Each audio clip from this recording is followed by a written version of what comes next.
Ballads of a Cheechako ***** Ballads of a Cheechako by Robert W. Service, British-born Canadian poet, 1874–1958. American 1909 edition. Contents of first lines to the Man of the High North. Men of the High North. The Ballad of the Northern Lights. The Ballad of the Black Fox Skin. The Ballad of Pious Pete. The Ballad of Blasphemous Bill. The Ballad of One-Eyed Mike. The Ballad of the Brand. The Ballad of Hard Luck Henry. The Man from El Dorado. My Friends. The Prospector. The Black Sheep. The Telegraph Operator. The Woodcutter. The Song of the Mouth Organ. The Trail of 98. The Ballad of Gumboot Ben. Clancy of the Mounted Police. Lost Envoy. Contents of first lines. To the Man of the High North. My rhymes are rough, and often in my rhyming. Men of the High North. Men of the High North. The wild sky is blazing. The Ballad of the Northern Lights. One of the down and out, that's me.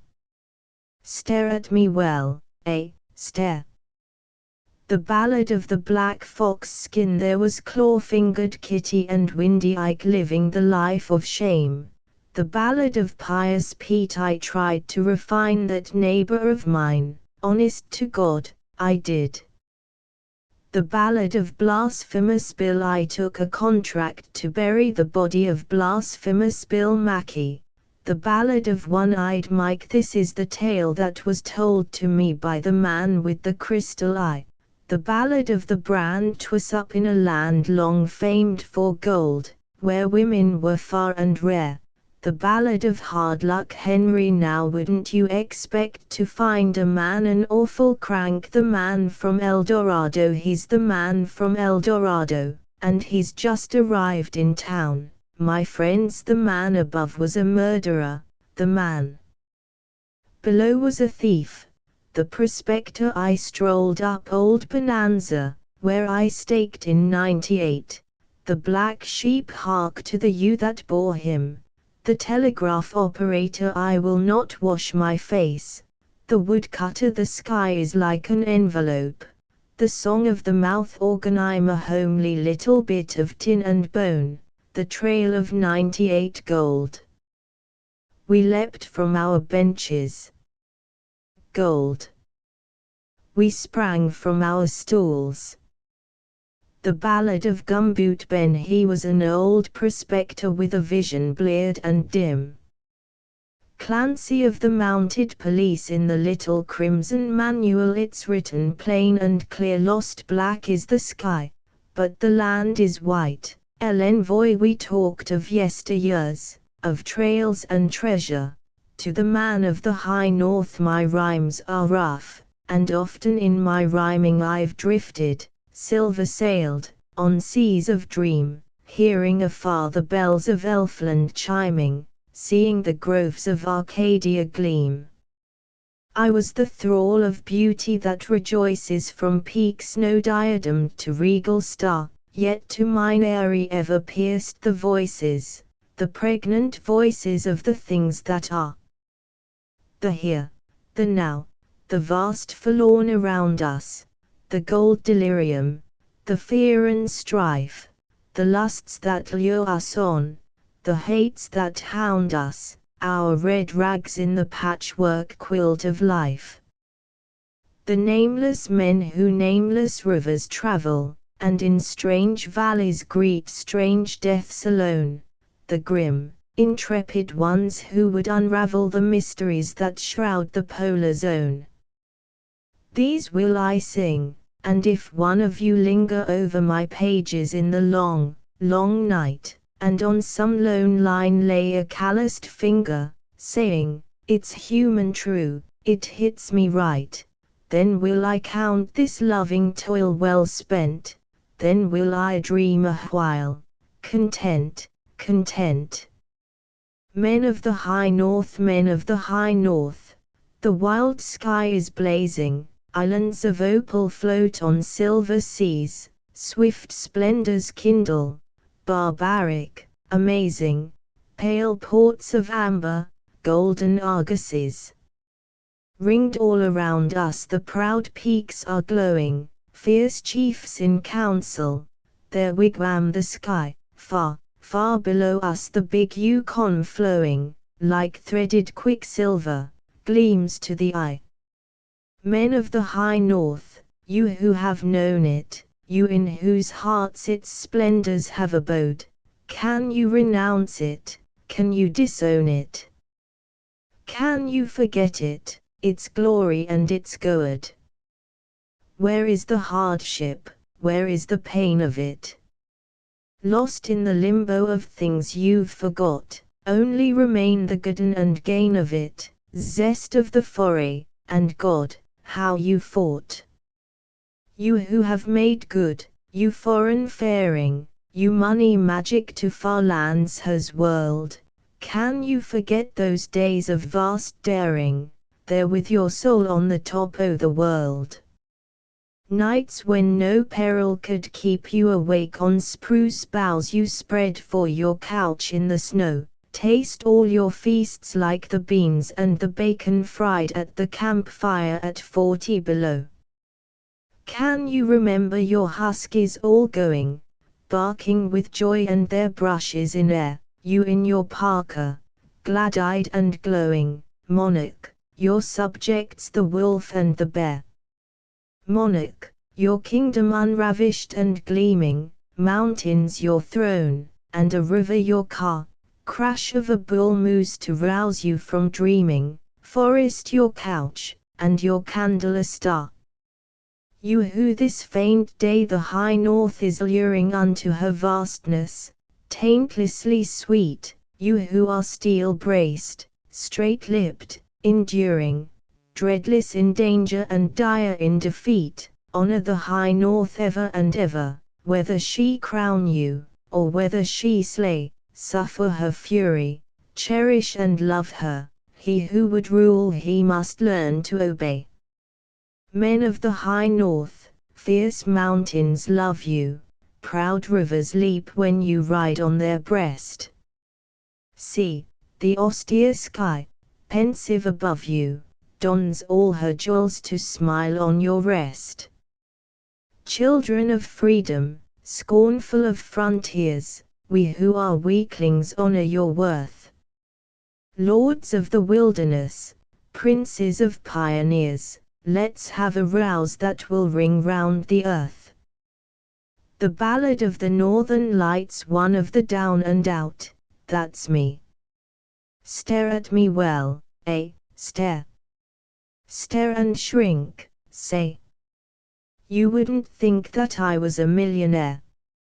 Look at my face, it's crimped and gouged, one of them death mask things. Don't seem the sort of man, do I, as might be the pal of kings. Slouching along in smelly rags, a bleary-eyed, no-good bum, a knight of the Hollow Needle, pard, spewed from the sodden slum. Look me all over from head to foot, how much would you think I was worth? $1. A dime. A nickel. Why, I'm the wealthiest man on earth. No, don't you think that I'm off my base. You'll sing a different tune if only you'll let me spin my yarn. Come over to this saloon, wet my throat, it's as dry as chalk, and seeing as how it's you, I'll tell the tale of a northern trail, and so help me God, it's true. I'll tell of the howling wilderness and the haggard Arctic heights, of a reckless vow that I made, and how I staked the northern lights.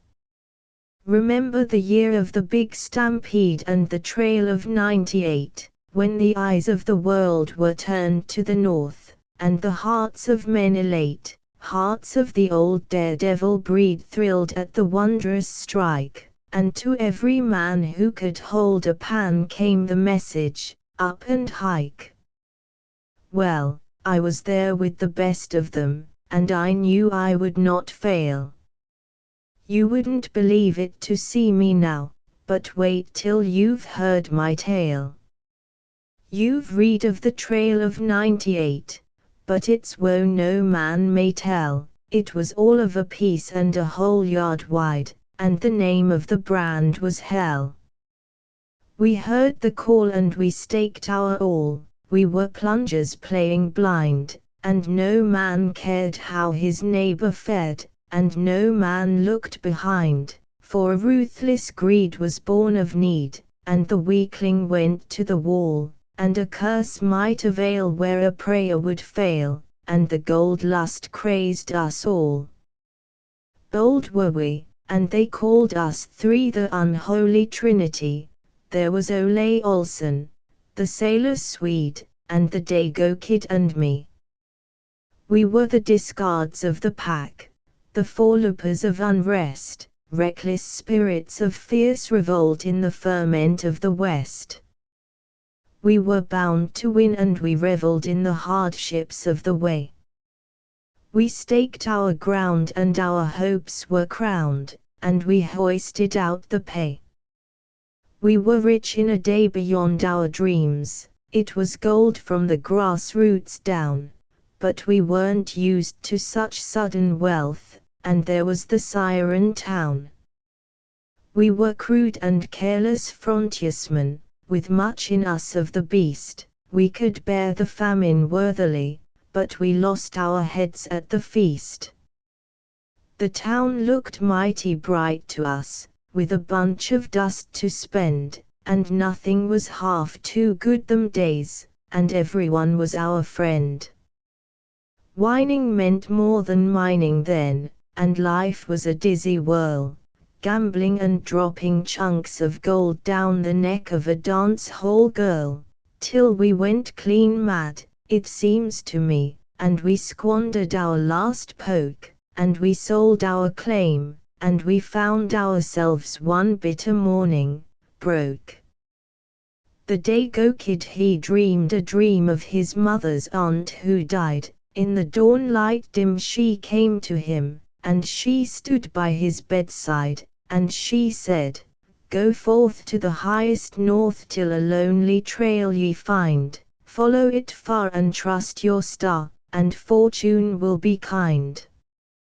But I jeered at him, and then there came the sailor Swede to me, and he said, "I dreamed of my sister's son, who croaked at the age of 3. From the herded dead he sneaked and said, "Seek you an Arctic trail, 'tis pale and grim by the polar rim, but seek and ye shall not fail." And lo! that night I too did dream of my mother's sister's son, and he said to me, "By the Arctic Sea there's a treasure to be won. Follow and follow a lone moose trail, till you come to a valley grim, on the slope of the lonely watershed that borders the polar brim." Then I woke my pals, and soft we swore by the mystic silver flail, 'twas the hand of fate, and tomorrow straight we would seek the lone moose trail. We watched the groaning ice wrench free, crash on with a hollow din. Men of the wilderness were we, freed from the taint of sin. The mighty river snatched us up and it bore us swift along. The days were bright, and the morning light was sweet with jeweled song. We poled and lined up nameless streams, portaged o'er hill and plain. We burnt our boat to save the nails, and built our boat again. We guessed and groped, north, ever north, with many a twist and turn. We saw ablaze in the deathless days the splendid sunsets burn. O'er soundless lakes where the grayling makes a rush at the clumsy fly, by bluffs so steep that the hard-hit sheep falls sheer from out the sky, by lilied pools where the bull moose cools and wallows in huge content, by rocky lairs where the pig-eyed bears peered at our tiny tent. Through the black canyons angry foam we hurled to dreamy bars, and round in a ring the dog-nosed peaks bayed to the mocking stars. Spring and summer and autumn went, the sky had a tallow gleam, yet north and ever north we pressed to the land of our golden dream. So we came at last to a tundra vast and dark and grim and lone, and there was the little lone moose trail, and we knew it for our own. By Muskeg Hollow and Niggerhead it wandered endlessly, sorry of heart and sore of foot, weary men were we. The short-lived sun had a leaden glare and the darkness came too soon, and stationed there with a solemn stare was the pinched, anemic moon. Silence and silver and solitude till it made you dumbly shrink, and you thought to hear with an outward ear the things you thought to think.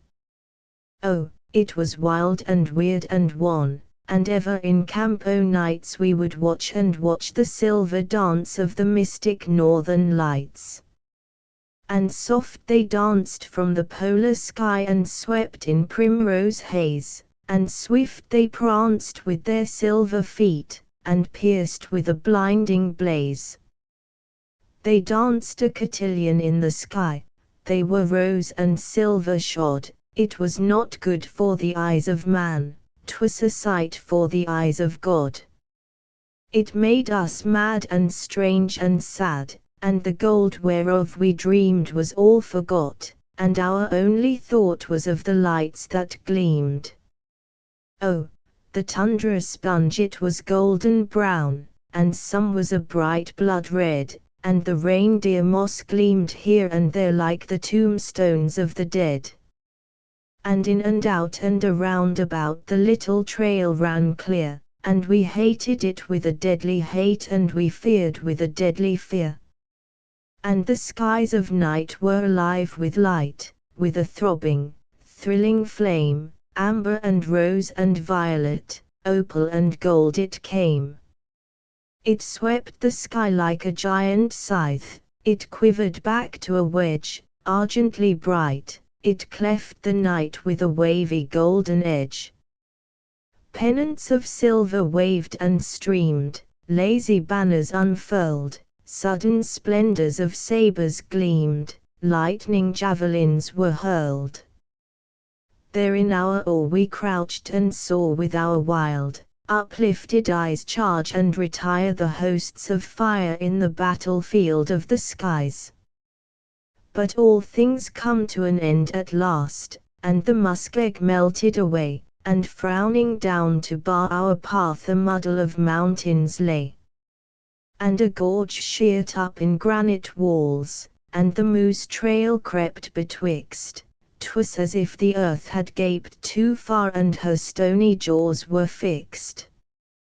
Then the winter fell with a sudden swoop, and the heavy clouds sagged low, and earth and sky were blotted out in a whirl of driving snow.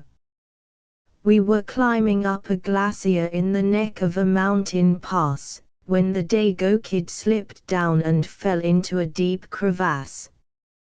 When we got him out one leg hung limp, and his brow was wreathed with pain, and he says, "'Tis badly broken, boys, and I'll never walk again.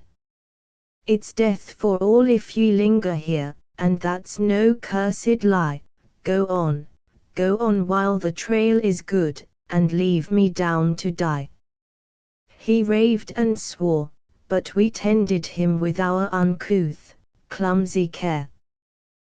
The campfire gleamed and he gazed and dreamed with a fixed and curious stare. Then all at once he grabbed my gun and he put it to his head, and he says, "I'll fix it for you, boys," the mother words he said. So we sewed him up in a canvas sack and we slung him to a tree, and the stars like needles stabbed our eyes, and woeful men were we. And on we went on our woeful way, wrapped in a daze of dream, and the northern lights in the crystal nights came forth with a mystic gleam. They danced and they danced the devil dance over the naked snow, and soft they rolled like a tide up shoaled with a ceaseless ebb and flow. They rippled green with a wondrous sheen, they fluttered out like a fan, they spread with a blaze of rose-pink rays never yet seen of man. They writhed like a brood of angry snakes, hissing and sulphur-pale, then swift they changed to a dragon vast, lashing a cloven tail. It seemed to us, as we gazed aloft with an everlasting stare, the sky was a pit of bale and dread, and a monster revelled there. We climbed the rise of a hogback range that was desolate and drear, when the sailor Swede had a crazy fit, and he got to talking queer. He talked of his home in Oregon and the peach trees all in bloom, and the fern head high, and the topaz sky, and the forest's scented gloom. He talked of the sins of his misspent life, and then he seemed to brood, and I watched him there like a fox a hare, for I knew it was not good. And sure enough in the dim dawn light I missed him from the tent, and a fresh trail broke through the crusted snow, and I knew not where it went. But I followed it o'er the seamless waste, and I found him at shut of day, naked there as a newborn babe, so I left him where he lay. Day after day was sinister, and I fought fierce-eyed despair, and I clung to life, and I struggled on, I knew not why nor where. I packed my grub in short relays, and I cowered down in my tent, and the world around was purged of sound like a frozen continent. Day after day was dark as death, but ever and ever at nights, with a brilliancy that grew and grew, blazed up the northern lights. They rolled around with a soundless sound like softly bruised silk, they poured into the bowl of the sky with the gentle flow of milk. In eager, pulsing violet their wheeling chariots came, or they poised above the polar rim like a coronal of flame. From depths of darkness fathomless their lancing rays were hurled, like the all-combining searchlights of the navies of the world. There on the roof pole of the world as one bewitched I gazed, and howled and grovelled like a beast as the awful splendors blazed. My eyes were seared, yet thralled I peered through the parka hood nigh blind, but I staggered on to the lights that shone, and never I looked behind. There is a mountain round and low that lies by the polar rim, and I climbed its height in a whirl of light, and I peered o'er its jagged brim, and there in a crater deep and vast, ungained, unguessed of men, the mystery of the Arctic world was flashed into my ken. For there these poor dim eyes of mine beheld the sight of sights, that hollow ring was the source and spring of the mystic northern lights. Then I staked that place from crown to base, and I hit the homeward trail. Ah, God! It was good, though my eyes were blurred, and I crawled like a sickly snail. In that vast white world where the silent sky communes with the silent snow, in hunger and cold and misery I wandered to and fro. But the Lord took pity on my pain, and he led me to the sea, and some ice-bound whalers heard my moan, and they fed and sheltered me. They fed the feeble scarecrow thing that stumbled out of the wild with the ravaged face of a mask of death and the wandering wits of a child, a craven, cowering bag of bones that once had been a man. They tended me and they brought me back to the world, and here I am. Some say that the northern lights are the glare of the Arctic ice and snow, and some that it's electricity, and nobody seems to know. But I'll tell you now, and if I lie, may my lips be stricken dumb, it's a mine of the precious stuff that men call radium. It's $1 million a pound, they say, and there's tons and tons in sight. You can see it gleam in a golden stream in the solitudes of night. And it's mine, all mine, and say, if you have 100 plunks to spare, I'll let you have the chance of your life, I'll sell you a quarter share. You turn it down. Well, I'll make it 10, seeing as you are my friend. Nothing doing. Say. Don't be hard, have you got $1 to lend? Just $1 to help me out, I know you'll treat me white, I'll do as much for you someday. God bless you, sir, good night.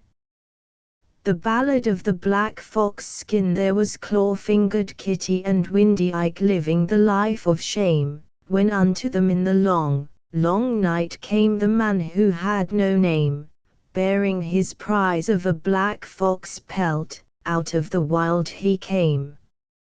His cheeks were blanched as the flume-head foam when the brown spring freshes flow, deep in their dark, sin-calcined pits were his sombre eyes aglow. They knew him far for the fitful man who spat forth blood on the snow. Did ever you see such a skin? Quoth he, there's naught in the world so fine, such fullness of fur as black as the night, such luster, such size, such shine, it's life to a one-lunged man like me, it's London, it's women, it's wine. The moose hides called it the devil fox, and swore that no man could kill, that he who hunted it, soon or late, must surely suffer some ill, but I laughed at them and their old score tales. Ha! Ha! I'm laughing still. For look ye, the skin, it's as smooth as sin, and black as the core of the pit. By gun or by trap, whatever the hap, I swore I would capture it. By star and by star afield and afar, I hunted and would not quit. For the devil fox, it was swift and sly, and it seemed to flee at me. I would wake in fright by the campfire light, hearing its evil glee, into my dream its eyes would gleam, and its shadow would I see. It sniffed and ran from the ptarmigan I had poisoned to excess, unharmed it sped from my wrathful lead, 'twas as if I shot by guess, yet it came by night in the stark moonlight to mock at my weariness. I tracked it up where the mountains hunch like the vertebrae of the world, I tracked it down to the death-still pits where the avalanche is hurled, from the glooms to the sacerdotal snows, where the carded clouds are curled. From the vastitudes where the world protrudes through clouds like seas upshoaled, I held its track till it led me back to the land I had left of old, the land I had looted many moons. I was weary and sick and cold. I was sick, soul sick, of the futile chase, and there and then I swore the foul fiend fox might scatheless go, for I would hunt no more. Then I rubbed mine eyes in a vast surprise, it stood by my cabin door. A rifle raised in the wraith-like gloom, and a vengeful shot that sped, a howl that would thrill a cream-faced corpse, and the demon fox lay dead. Yet there was never a sign of wound, and never a drop he bled. So that was the end of the great black fox, and here is the prize I've won, and now for a drink to cheer me up, I've mushed since the early sun. We'll drink a toast to the sorry ghost of the fox whose race is run. To now Claw-Fingered Kitty and Windy Ike, bad as the worst were they, in their roadhouse down by the river trail they waited and watched for prey, with wine and song they joyed night long, and they slept like swine by day. For things were done in the midnight sun that no tongue will ever tell, and men there be who walk earth free, but whose names are writ in hell, are writ in flames with the guilty names of Faunia and Label.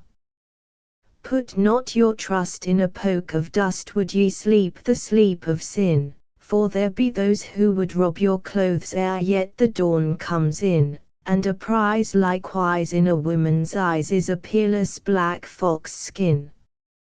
Put your faith in the mountain cat if you lie within his lair, trust the fangs of the mother wolf, and the claws of the lead-ripped bear, but oh, of the wiles and the gold-tooth smiles of a dance-hall wench beware. Wherefore it was beyond all laws that lusts of man restrain, a man drank deep and sank to sleep never to wake again, and the Yukon swallowed through a hole the cold corpse of the slain. 3. The black fox skin a shadow cast from the roof nigh to the floor, and sleek it seemed and soft it gleamed, and the woman stroked it o'er, and the man stood by with a brooding eye, and gnashed his teeth and swore. When thieves and thugs fall out and fight, there's fell arrears to pay, and soon or late sin meets its fate, and so it fell one day that claw-fingered Kitty and Windy Ike fanged up like dogs at bay. The skin is mine, all mine, she cried, I did the deed alone. It's share and share with a guilt-yoked pair, he hissed in a pregnant tone, and so they snarled like malamutes over a mildewed bone. And so they fought, by fear untaught, till haply it befell one dawn of day she slipped away to Dawson town to sell the fruit of sin, this black fox skin that had made their lives a hell. She slipped away as still he lay, she clutched the wondrous fur, her pulses beat, her foot was fleet, her fear was as a spur, she laughed with glee, she did not see him rise and follow her. The bluffs uprear and grimly peer far over Dawson town, they see its lights ablaze o' nights and harshly they look down, they mock the plan and plot of man with grim, ironic frown. The trail was steep, 'twas at the time when swiftly sinks the snow, all honeycombed, the river ice was rotting down below, the river chafed beneath its rind with many a mighty throe. And up the swift and oozy drift a woman climbed in fear, clutching to her a black fox fur as if she held it dear, and hard she pressed it to her breast, then Windy Ike drew near. She made no moan, her heart was stone, she read his smiling face, and like a dream flashed all her life's dark horror and disgrace, a moment only, with a snarl he hurled her into space. She rolled for 900 feet, she bounded like a ball, from crag to crag she caromed down through snow and timber fall. A hole gaped in the river ice, the spray flashed, that was all. A bird sang for the joy of spring, so piercing sweet and frail, and blinding bright the land was dight in gay and glittering mail, and with a wondrous black fox skin a man slid down the trail. For a wedge-faced man there was who ran along the river bank, who stumbled through each drift and slough, and ever slipped and sank, and ever cursed his Maker's name, and ever hooch he drank. He travelled like a hunted thing, hard-harried, sore distressed.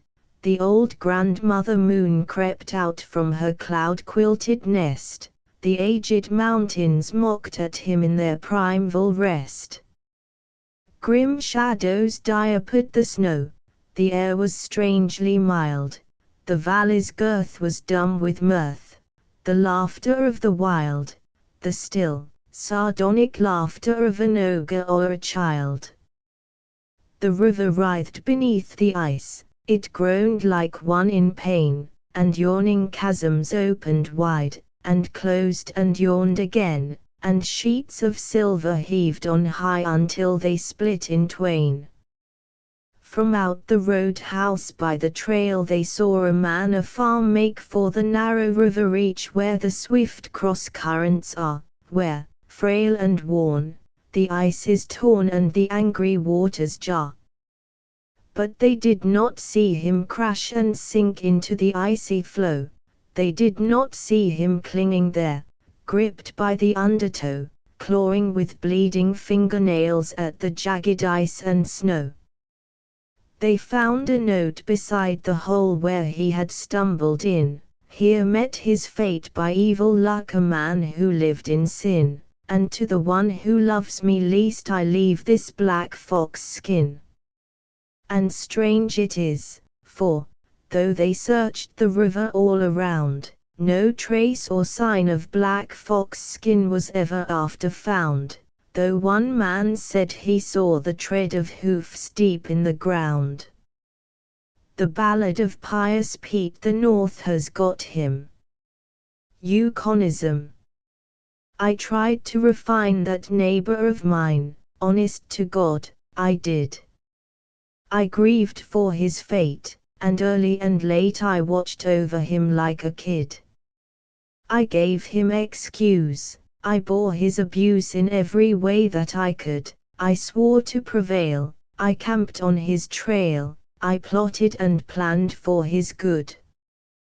By day and by night I strove in men's sight to gather him into the fold, with precept and prayer, with hope and despair, in hunger and hardship and cold.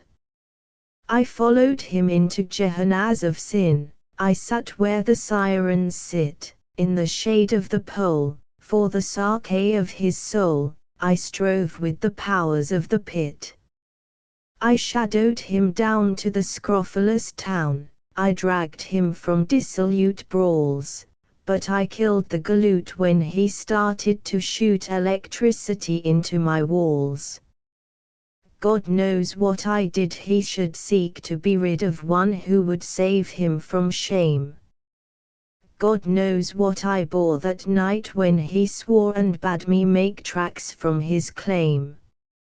I started to tell of the horrors of hell, when sudden his eyes lit like coals, and "Chuck it," says he, "don't persecute me with your cant and your saving of souls.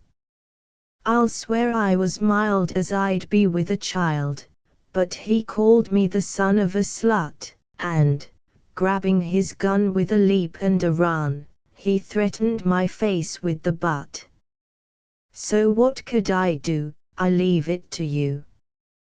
With curses he harried me forth, then he was alone, and I was alone, and over us menaced the north. Our cabins were near, I could see, I could hear, but between us there rippled the creek, and all summer through, with a rancer that grew, he would pass me and never would speak. Then a shuddery breath like the coming of death crept down from the peaks far away, the water was still, the twilight was chill, the sky was a tatter of grey. Swift came the big cold, and opal and gold the lights of the witches arose, the frost tyrant clinched, and the valley was singed by the stark and cadaverous snows. The trees were like lace where the starbeams could chase, each leaf was a jewel agleam. The soft white hush lapped the northland and wrapped us round in a crystalline dream, so still I could hear quite loud in my ear the swish of the pinions of time, so bright I could see, as plain as could be, the wings of God's angels ashine. As I read in the book I would oftentimes look to that cabin just over the creek. Ah me, it was sad and evil and bad, two neighbors who never would speak. I knew that full well like a devil in hell he was hatching out, early and late, a system to bear through the frost-spangled air the warm, crimson waves of his hate. I only could peer and shudder and fear, 'twas ever so ghastly and still, but I knew over there in his lonely despair he was plotting me terrible ill. I knew that he nursed a malice accursed, like the blast of a winnowing flame. I pleaded aloud for a shield, for a shroud, oh, God. Then calamity came. Mad. If I'm mad then you too are mad, but it's all in the point of view. If you'd looked at them things gallivanting on wings, all purple and green and blue, if you'd noticed them twist, as they mounted and hissed like scorpions dim in the dark, if you'd seen them rebound with a horrible sound, and spitefully spitting a spark, if you'd watched it with dread, as it hissed by your bed, that thing with the feelers that crawls, you'd have settled the brute that attempted to shoot electricity into your walls.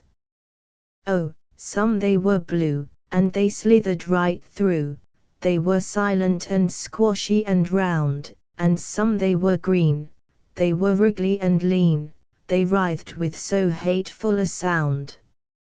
My blood seemed to freeze, I fell on my knees, my face was a white splash of dread. Oh, the green and the blue, they were gruesome to view, but the worst of them all were the red. They came through the door, they came through the floor, they came through the moss creviced logs. They were savage and dire, they were whiskered with fire, they bickered like malamute dogs. They ravened in rings like iniquitous things, they gulped down the green and the blue. I crinkled with fear whene'er they drew near, and nearer they drew. And then came the crown of horror's grim crown, the monster so loathsomely red. Each eye was a pin that shot out and in, as, squid-like, it oozed to my bed, so softly it crept with feelers that swept and quivered like fine copper wire. Its belly was white with a sulphurous light, its jaws were drooling with fire. It came and it came, I could breathe of its flame, but never a wink could I look. I thrust in its maw the fount of the law, I fended it off with the book. I was weak, oh, so weak, but I thrilled at its shriek, as wildly it fled in the night, and death-like I lay till the dawn of the day. Was ever so welcome the light? I loaded my gun at the rise of the sun, to his cabin so softly I slunk. My neighbor was there in the frost-freighted air, all wrapped in a robe in his bunk. It muffled his moans, it outlined his bones, as feebly he twisted about, his gums were so black, and his lips seemed to crack, and his teeth all were loosening out. 'Twas a death's head that peered through the tangle of beard, 'twas a face I will never forget, sunk eyes full of woe, and they troubled me so with their pleadings and anguish, and yet as I rested my gaze in a misty amaze on the scurvy degenerate wreck, I thought of the things with the dragonfly wings, then laid I my gun on his neck. He gave out a cry that was faint as a sigh, like a perishing malamute, and he says unto me, I'm converted, says he, for Christ's sake, Peter, don't shoot. They are taking me out with an escort about, and under a sergeant's care, I am humbled indeed, for I'm cuffed to a Swede that thinks he's a millionaire. But it's all gospel true what I'm telling to you, up there where the shadow falls, that I settled some newt when he started to shoot electricity into my walls. The Ballad of Blasphemous Bill. I took a contract to bury the body of Blasphemous Bill Mackey, whenever, wherever or whatsoever the manner of death he die, whether he die in the light o' day or under the peak-faced moon, in cabin or dance hall, camp or dive, muclucs or patent shoon, on velvet tundra or virgin peak, by glacier, drift or draw, in muskeg hollow or canyon gloom, by avalanche, fang or claw, by battle, murder or sudden wealth, by pestilence, hooch or lead, I swore on the book I would follow and look till I found my tombless dead. For Bill was a dainty kind of cuss, and his mind was mighty sot on a dinky patch with flowers and grass in a civilized boneyard lot. And where he died or how he died, it didn't matter a damn so long as he had a grave with frills and a tombstone epigram. So I promised him, and he paid the price in good Cheechako coin, which the same I blowed in that very night down in the Tenderloin. Then I painted a 3-foot slab of pine, here lies poor Bill Mackey, and I hung it up on my cabin wall and I waited for Bill to die. Years passed away, and at last one day came a squaw with a story strange, of a long deserted line of traps way back of the Bighorn Range, of a little hut by the Great Divide, and a white man stiff and still, lying there by his lonesome self, and I figured it must be Bill. So I thought of the contract I'd made with him, and I took down from the shelf the swell black box with the silver plate he'd picked out for hisself, and I packed it full of grub and hooch, and I slung it on the sleigh. Then I harnessed up my team of dogs and was off at dawn of day. You know what it's like in the Yukon wild when it's 69 below, when the ice worms wriggle their purple heads through the crust of the pale blue snow, when the pine trees crack like little guns in the silence of the wood, and the icicles hang down like tusks under the parka hood, when the stovepipe smoke breaks sudden off, and the sky is weirdly lit, and the careless feel of a bit of steel burns like a red-hot spit, when the mercury is a frozen ball, and the frost fiend stalks to kill. Well, it was just like that day when I set out to look for Bill. Oh, the awful hush that seemed to crush me down on every hand, as I blundered blind with a trail to find through that blank and bitter land, half dazed, half crazed in the winter wild, with its grim heart-breaking woes, and the ruthless strife for a grip on life that only the sourdough knows. North by the compass, north I pressed, river and peak and plain passed like a dream I slept to lose and I waked to dream again. River and plain and mighty peak, and who could stand unawed? As their summits blazed, he could stand undazed at the foot of the throne of God.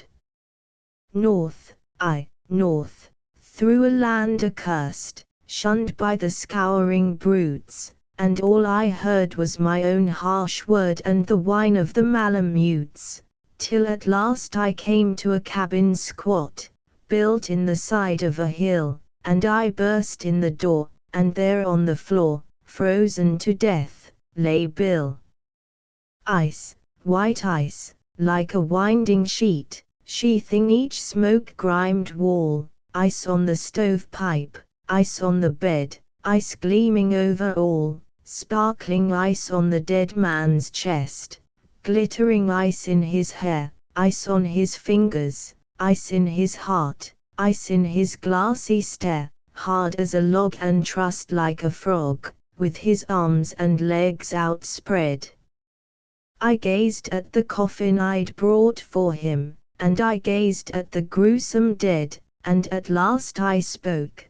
Bill liked his joke, but still, golden his eyes, a man had ought to consider his mates in the way he goes and dies. Have you ever stood in an Arctic hut in the shadow of the pole, with a little coffin 6x3 and a grief you can't control?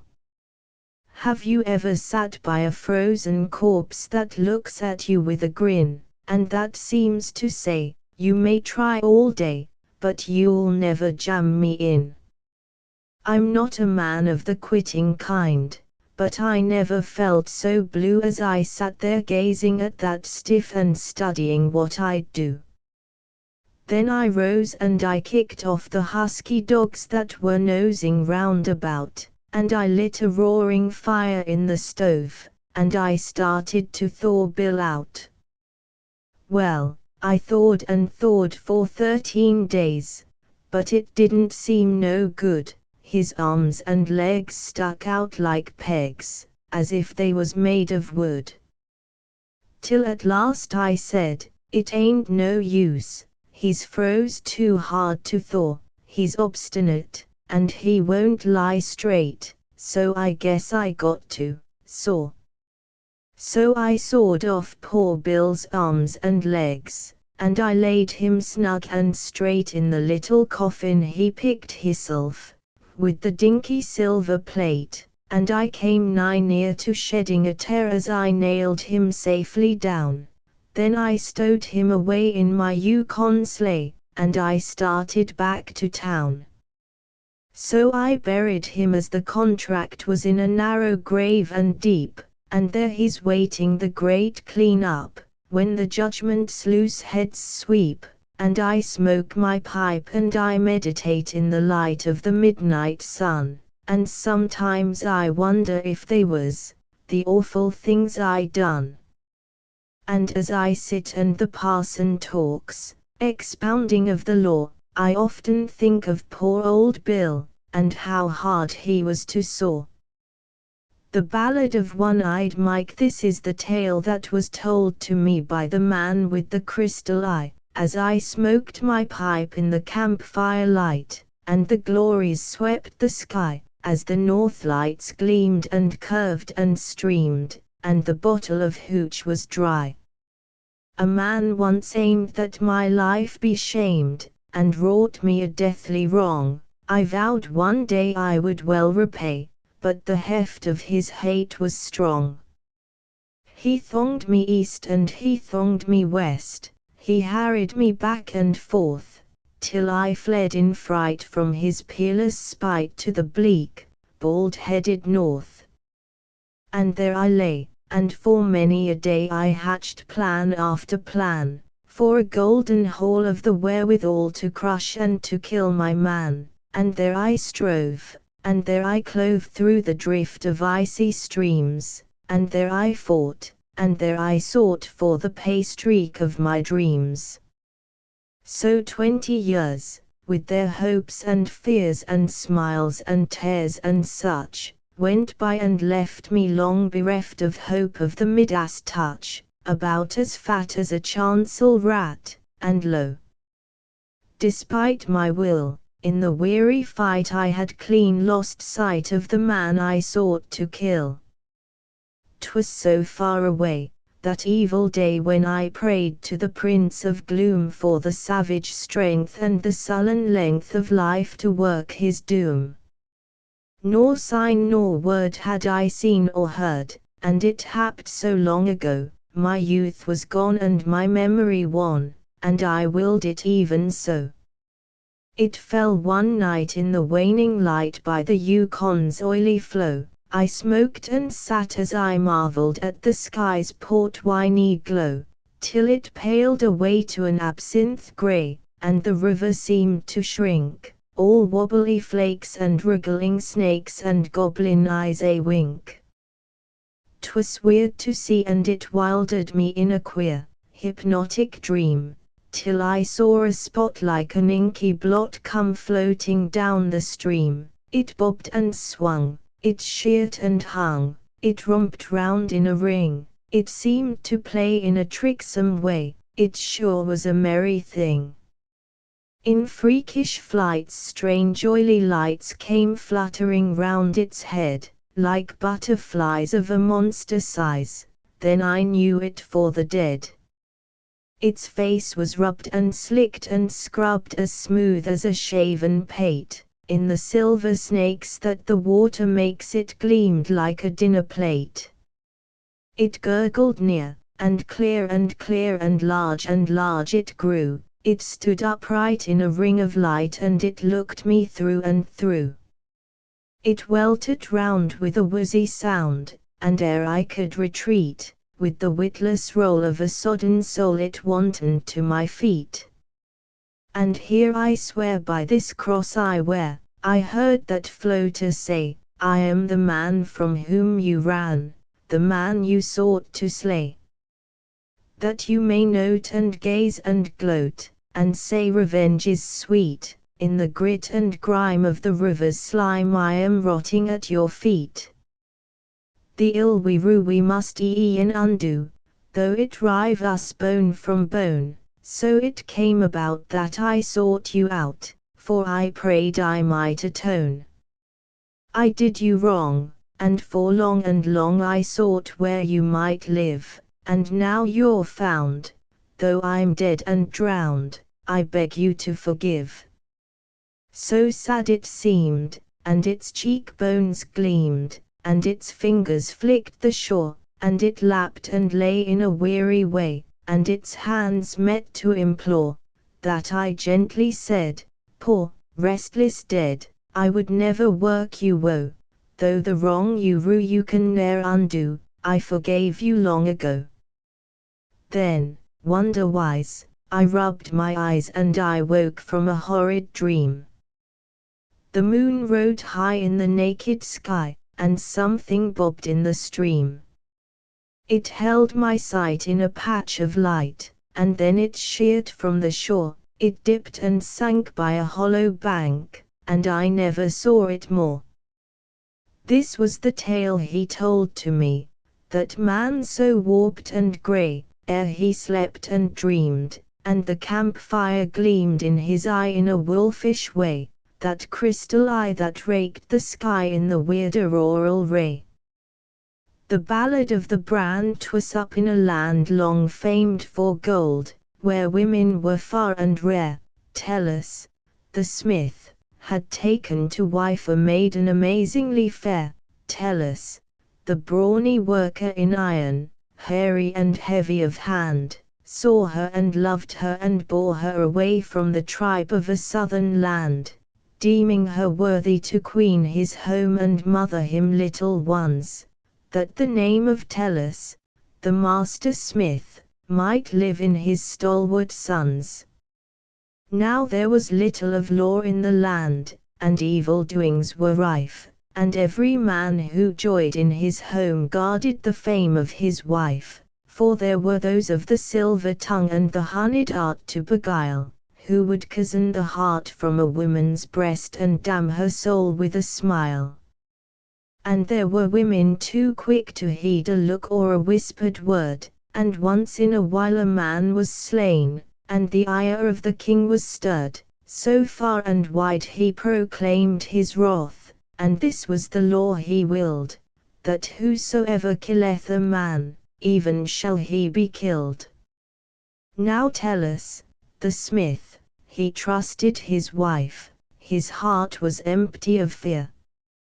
High on the hill was the gleam of their hearth, a beacon of love and cheer. High on the hill they builded their bower, where the broom and the bracken meet, under a grave of oaks it was, hushed and drowsily sweet. Here he enshrined her, his dearest saint, his idol, the light of his eye, her kisses rested upon his lips as brushes a butterfly. The weight of her arms around his neck was light as the thistledown, and sweetly she studied to win his smile, and gently she mocked his frown. And when at the close of the dusty day his clangorous toil was done, she hastened to meet him down the way all lit by the amber sun. Their dovecot gleamed in the golden light, a temple of stainless love, like the hanging cup of a big blue flower was the topaz sky above. The roses and lilies yearned to her, as swift through their throng she pressed, a little white, fragile, fluttering thing that lay like a child on his breast. Then the heart of Tellus, the smith, was proud, and sang for the joy of life, and there in the bronzing summertide he thanked the gods for his wife. Now there was one called Philo, a scribe, a man of exquisite grace, carved like the god Apollo in limb, fair as Adonis in face, eager and winning in manner, full of such radiant charm, womenkind fought for his favor and loved to their uttermost harm. Such was his craft and his knowledge, such was his skill at the game, never was woman could flout him, so be he plotted her shame. And so he drank deep of pleasure, and then it fell on a day he gazed on the wife of Tellus and marked her out for his prey. Tellus, the smith, was merry, and the time of the year it was June, so he said to his stalwart helpers, "Shut down the forge at noon. Go ye and joy in the sunshine, rest in the coolth of the grove, drift on the dreamy river, every man with his love." Then to himself, "Oh, beloved, sweet will be your surprise, today will we sport like children, laugh in each other's eyes, weave gay garlands of poppies, crown each other with flowers, pull plump carp from the lilies, rifle the ferny bowers. Today with feasting and gladness the wine of Cyprus will flow, today is the day we were wedded only a 12-month ago." The larks trilled high in the heavens, his heart was lyric with joy, he plucked a posy of lilies, he sped like a lovesick boy. He stole up the velvety pathway, his cottage was sun-steeped and still, vines honeysuckled the window, softly he peeped o'er the sill. The lilies dropped from his fingers, devils were choking his breath, rigid with horror, he stiffened, ghastly his face was as death. Like a nun whose faith in the Virgin is met with a prurient gibe, he shrank, 'twas the wife of his bosom in the arms of Philo, the scribe. Tellus went back to his smithy, he reeled like a drunken man, his heart was riven with anguish, his brain was brooding a plan.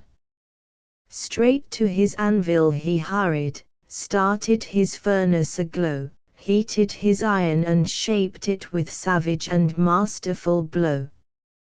Sparks showered over and round him, swiftly under his hand there at last it was finished, a hideous and infamous brand. That night the wife of his bosom, the light of joy in her eyes, kissed him with words of rapture, but he knew that her words were lies. Never was she so beguiling, never so merry of speech, for passion ripens a woman as the sunshine ripens a peach. He clenched his teeth into silence, he yielded up to her lure, though he knew that her breasts were heaving from the fire of her paramour. "Tomorrow," he said, "tomorrow." He wove her hair in a strand, twisted it round his fingers and smiled as he thought of the brand. The morrow was come, and Tellus swiftly stole up the hill. Butterflies drowsed in the noon heat, coverts were sun-steeped and still. Softly he padded the pathway unto the porch, and within heard he the low laugh of dalliance, heard he the rapture of sin. Knew he her eyes were mystic with light that no man should see, no man kindle and joy in, no man on earth save he. And never for him would it kindle. The bloodlust surged in his brain, through the senseless stone could he see them, wanton and warily fain. Horrible! Heaven he sought for, gained it and gloried and fell, oh, it was sudden, headlong into the nethermost hell. Was this he, tell us, this marble? Tell us not dreaming a dream. Ah! Sharp-edged as a javelin, was that a woman's scream? Was it a door that shattered, shell-like, under his blow? Was it his saint, that strumpet, dishevelled and cowering low? Was it her lover, that wild thing, that twisted and gouged and tore? Was it a man he was crushing, whose head he beat on the floor? Laughing the while at its weakness, till sudden he stayed his hand, through the red ring of his madness flamed the thought of the brand. Then bound he the naked fellow with thongs that cut in the flesh, and the wife of his bosom, fear frantic, he gagged with a silken mesh, choking her screams into silence, bound her down by the hair, dragged her lover unto her under her frenzied stare. In the heat of the hearth-fire embers he heated the hideous brand, twisting her fingers open, he forced its haft in her hand. He pressed it downward and downward, she felt the living flesh sear, she saw the throe of her lover, she heard the scream of his fear. Once, twice and thrice he forced her, heedless of prayer and shriek, once on the forehead of fellow, twice in the soft of his cheek.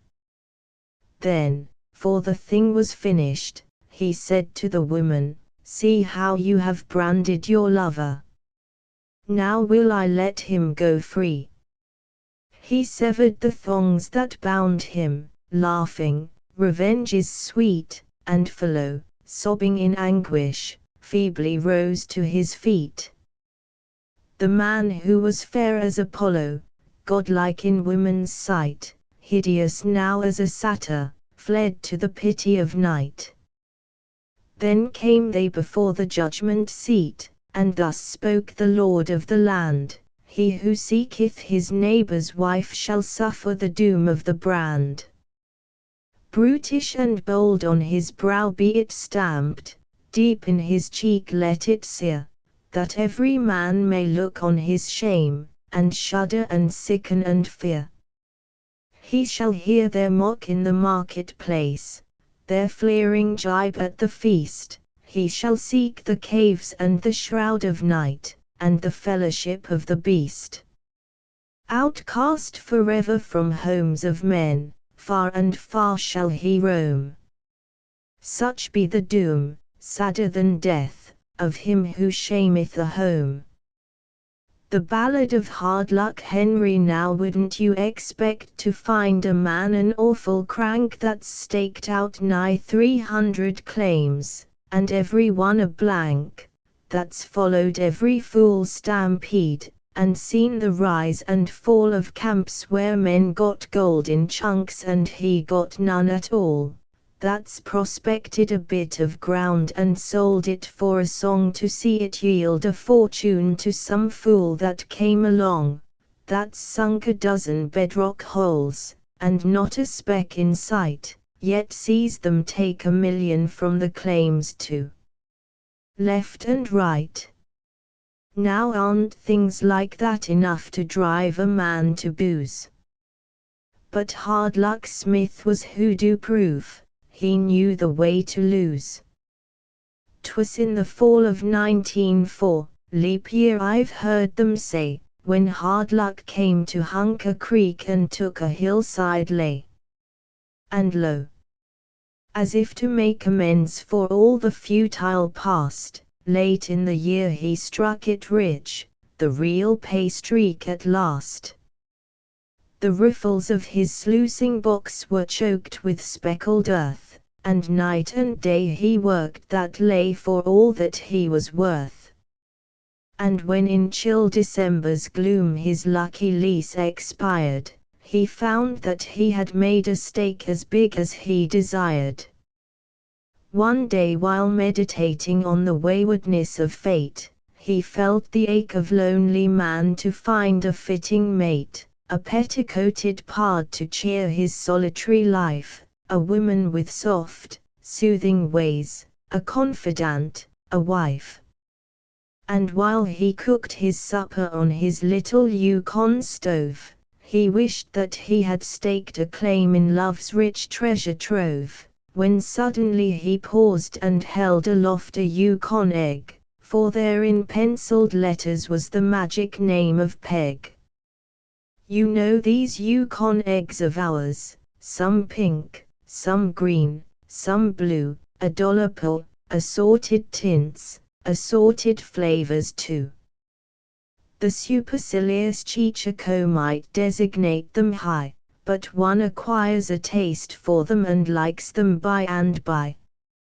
Well, hard luck Henry took this egg and held it to the light, and there was more faint penciling that sorely taxed his sight.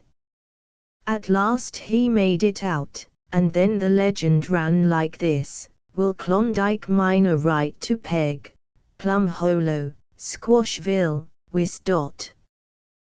That night he got to thinking of this far-off, unknown fair. It seemed so sort of opportune, an answer to his prayer. She flitted sweetly through his dreams, she haunted him by day, she smiled through clouds of nicotine, she cheered his weary way. At last he yielded to the spell, his course of love he set, Wisconsin his objective point, his object, Margaret. With every mile of sea and land his longing grew and grew. He practiced all his pretty words, and these, I fear, were few. At last, one frosty evening, with a cold chill down his spine, he found himself before her house, the threshold of the shrine. His courage flickered to a spark, then glowed with sudden flame. He knocked, he heard a welcome word, she came, his goddess came. Oh, she was fair as any flower, and huskily he spoke, I'm all the way from Klondike, with a mighty heavy poke. I'm looking for a lassie, one whose Christian name is Peg, who sought a Klondike miner, and who wrote it on an egg. The lassie gazed at him a space, her cheeks grew rosy red, she gazed at him with tear-bright eyes, then tenderly she said, Yes, lonely Klondike miner, it is true my name is Peg. It's also true I longed for you and wrote it on an egg. My heart went out to someone in that land of night and cold, but oh, I fear that Yukon egg must have been mighty old. I waited long, I hoped and feared, you should have come before, I've been a wedded woman now for 18 months or more.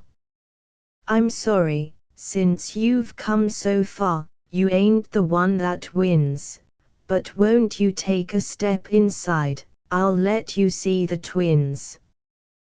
The man from El Dorado, he's the man from El Dorado, and he's just arrived in town, in moccasins and oily buckskin shirt. He's gaunt as any Indian, and pretty nigh as brown, he's greasy, and he smells of sweat and dirt.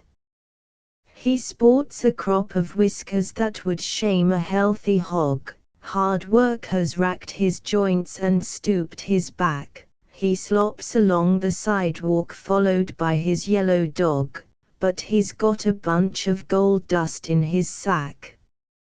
He seems a little wistful as he blinks at all the lights, and maybe he is thinking of his claim and the dark and dwarfish cabin where he lay and dreamed at nights. Thank God, he'll never see the place again. Where he lived on tinned tomatoes, beef embalmed and sourdough bread, on rusty beans and bacon furred with mold, his stomach's out of kilter and his system full of lead, but it's over, and his poke is full of gold. He has panted at the windlass, he has loaded in the drift, he has pounded at the face of oozy clay, he has taxed himself to sickness, dark and damp and double shift, he has labored like a demon night and day. And now, praise God, it's over, and he seems to breathe again of new mown hay, the warm, wet, friendly loam. He sees a snowy orchard in a green and dimpling plain, and a little vine-clad cottage, and it's home. Too, he's the man from El Dorado, and he's had a bite and sup, and he's met in with a drouthy friend or two, he's cached away his gold dust, but he's sort of bucking up, so he's kept enough tonight to see him through. His eye is bright and genial, his tongue no longer lags, his heart is brimming o'er with joy and mirth. He may be far from savory, he may be clad in rags, but tonight he feels as if he owns the earth. Says he, "Boys, here is where the shaggy North and I will shake. I thought I'd never manage to get free. I kept on making misses, but at last I've got my stake. There's no more thawing frozen muck for me. I am going to God's country, where I'll live the simple life. I'll buy a bit of land and make a start. I'll carve a little homestead, and I'll win a little wife, and raise 10 little kids to cheer my heart." They signified their sympathy by crowding to the bar. They bellied up 3 deep and drank his health. He shed a radiant smile around and smoked a rank cigar. They wished him honor, happiness and wealth. They drank unto his wife-to-be, that unsuspecting maid. They drank unto his children half a score, and when they got through drinking very tenderly they laid the man from El Dorado on the floor. 3. He's the man from El Dorado, and he's only starting in to cultivate a $1,000 jag. His poke is full of gold dust and his heart is full of sin, and he's dancing with a girl called Muckluck Mag. She's as light as any fairy, she's as pretty as a peach, she's mistress of the witchcraft to beguile. There's sunshine in her manner, there is music in her speech, and there's concentrated honey in her smile. Oh, the fever of the dance hall and the glitter and the shine, the beauty, and the jewels, and the whirl, the madness of the music, the rapture of the wine, the languorous allurement of a girl. She is like a lost Madonna, he is gaunt, unkempt and grim, but she fondles him and gazes in his eyes, her kisses seek his heavy lips, and soon it seems to him he has staked a little claim in paradise. "Who's for a juicy two-step?" cries the master of the floor. The music throbs with soft, seductive beat. There's glitter, guilt and gladness, there are pretty girls galore, there's a woolly man with moccasins on feet. They know they've got him going, he is buying wine for all, they crowd around as buzzards at a feast, then when his poke is empty they boost him from the hall, and spurn him in the gutter like a beast. He's the man from El Dorado, and he's painting red the town. Behind he leaves a trail of yellow dust. In a whirl of senseless riot he is ramping up and down. There's nothing checks his madness and his lust. And soon the word is passed around, it travels like a flame. They fight to clutch his hand and call him friend. The chevaliers of lost repute, the dames of sorry fame. Then comes the grim awakening, the end. For he's the man from El Dorado, and he gives a grand affair. There's feasting, dancing, wine without restraint. The smooth bow brummels of the bar, the pharaoh men, are there, the tin horns and purveyors of red paint, the sleek and painted women, their predacious eyes aglow. Sure Klondike City never saw the like.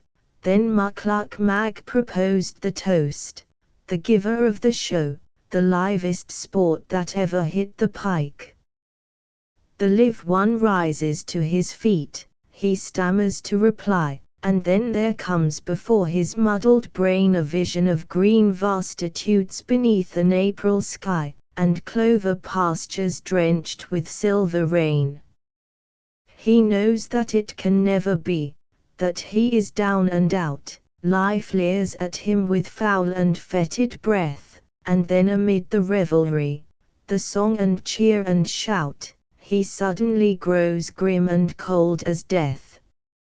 He grips the table tensely, and he says, "Dear friends of mine, I've let you dip your fingers in my purse, I've crammed you at my table, and I've drowned you in my wine, and I've little left to give you but my curse. I've failed supremely in my plans, it's rather late to whine, my poke is mighty weazened up and small. I thank you each for coming here, the happiness is mine, and now, you thieves and harlots, take it all." He twists the thong from off his poke, he swings it o'er his head, the nuggets fall around their feet like grain. They rattle over roof and wall, they scatter, roll and spread, the dust is like a shower of golden rain. The guests a moment stand aghast, then grovel on the floor, they fight, and snarl, and claw, like beasts of prey, and then, as everybody grabbed and everybody swore, the man from El Dorado slipped away. He's the man from El Dorado, and they found him stiff and dead, half covered by the freezing ooze and dirt.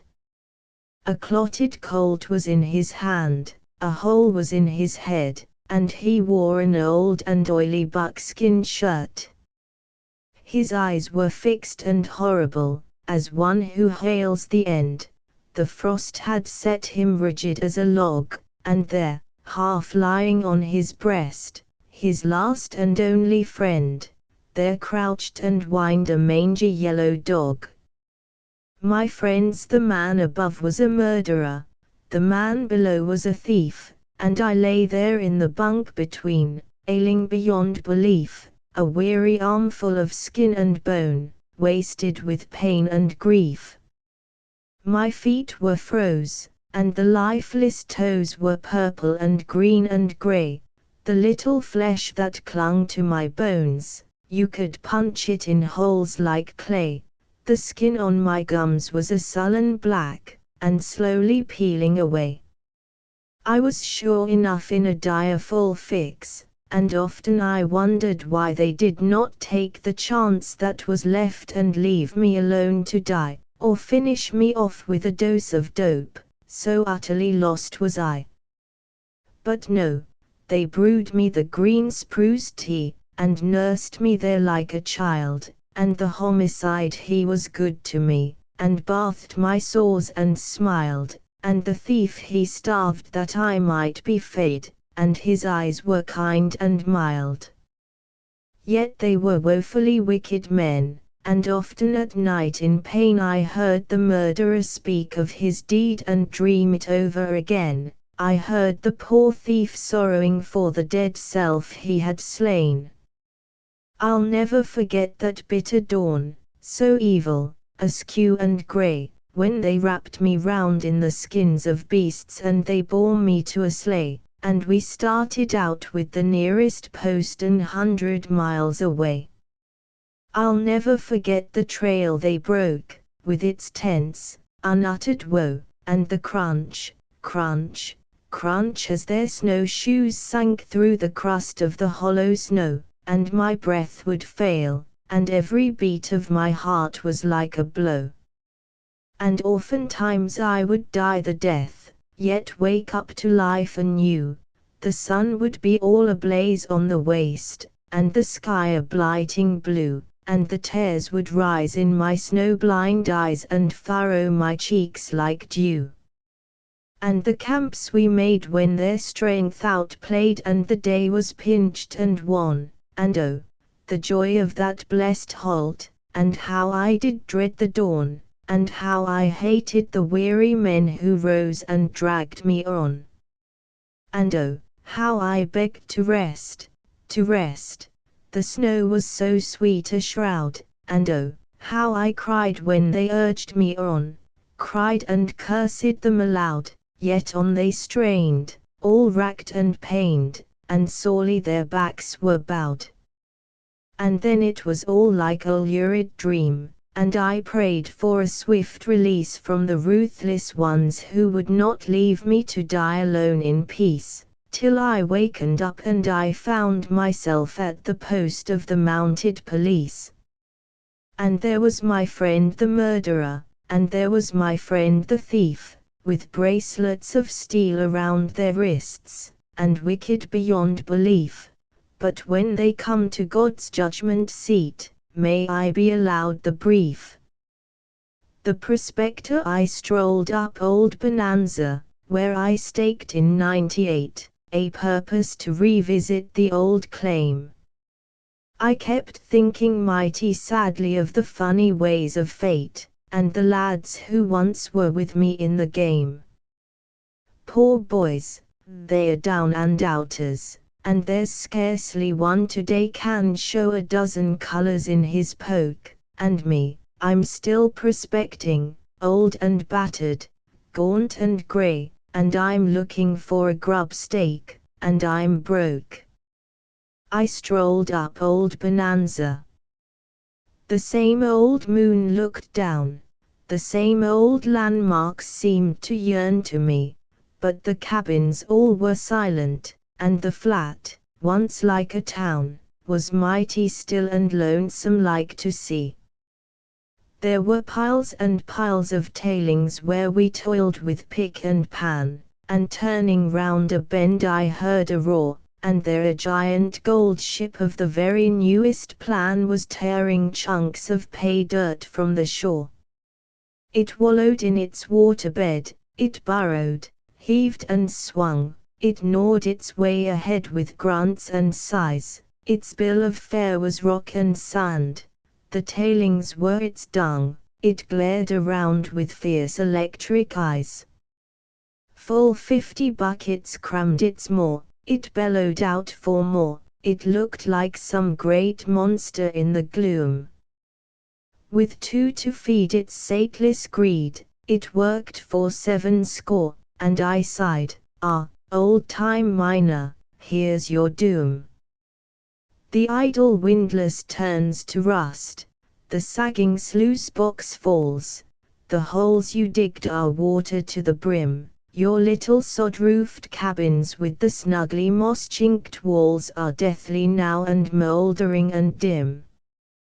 The battlefield is silent where of old you fought it out, the claims you fiercely won are lost and sold, but there's a little army that they'll never put to rout, the men who simply live to seek the gold.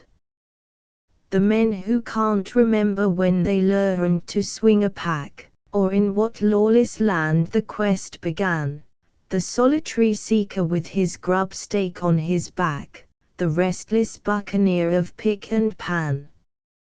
On the mesas of the Southland, on the tundras of the North, you will find us, changed in face but still the same, and it isn't need, it isn't greed that sends us faring forth, it's the fever, it's the glory of the game. For once you've panned the speckled sand and seen the bonny dust, its peerless brightness blinds you like a spell, it's little else you care about, you go because you must, and you feel that you could follow it to hell. You'd follow it in hunger, and you'd follow it in cold, you'd follow it in solitude and pain, and when you're stiff and battened down let someone whisper gold, you're leave to rise and follow it again. Yet look you, if I find the stuff it's just like so much dirt, I fling it to the four winds like a child. It's wine and painted women and the things that do me hurt, till I crawl back, beggared, broken, to the wild. Till I crawl back, sapped and sodden, to my grub stake and my tent. There's a city, there's an army, hear them shout. There's the gold in millions, millions, but I haven't got a cent, and oh, it's me that found it out. It was my dream that made it good, my dream that made me go to lands of dread and death despised of man. But oh, I've known a glory that their hearts will never know, when I picked the first big nugget from my pan. It's still my dream, my dauntless dream, that drives me forth once more to seek and starve and suffer in the vast, that heaps my heart with eager hope, that glimmers on before, my dream that will uplift me to the last. Perhaps I am stark crazy, but there's none of you too sane, it's just a little matter of degree. My hobby is to hunt out gold, it's fortressed in my brain, it's life and love and wife and home to me. And I'll strike it, yes, I'll strike it, I've a hunch I cannot fail, I've a vision, I've a prompting, I've a call, I hear the horse stampeding of an army on my trail, to the last, the greatest gold camp of them all. Beyond the shark-tooth ranges soaring savage at the sky there's a lowering land no white man ever struck, there's gold in millions, and I'll find it if I die, and I'm going there once more to try my luck. Maybe I'll fail, what matter? It's a mandate, it's a vow, and when in lands of dreariness and dread you seek the last lone frontier, far beyond your frontiers now, you will find the old prospector, silent, dead.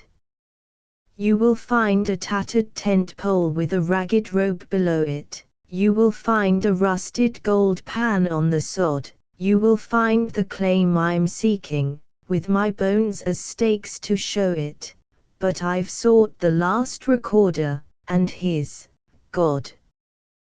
The black sheep, the aristocratic ne'er-do-well in Canada, frequently finds his way into the ranks of the Royal Northwest Mounted Police. Extract. Hark to the ewe that bore him, what has muddied the strain? Never his brothers before him showed the hint of a stain. Hark to the tups and wethers, hark to the old grey ram, we're all of us white, but he's black as night, and he'll never be worth a damn. I'm up on the Ballywood pile at the back of the barracks yard, a damned disgrace to the force, sir, with a comrade standing guard, making the bluff I'm busy, doing my 6 months hard. 6 months hard and dismissed, sir. Isn't that rather hell? And all because of the liquor laws and the whiles of a native belle, some hooch I gave to a Siwash brave who swore that he wouldn't tell. At least they say that I did it. It's so in the town report. All that I can recall is a night of revel and sport, when I woke with a head in the guard room, and they dragged me sick into court.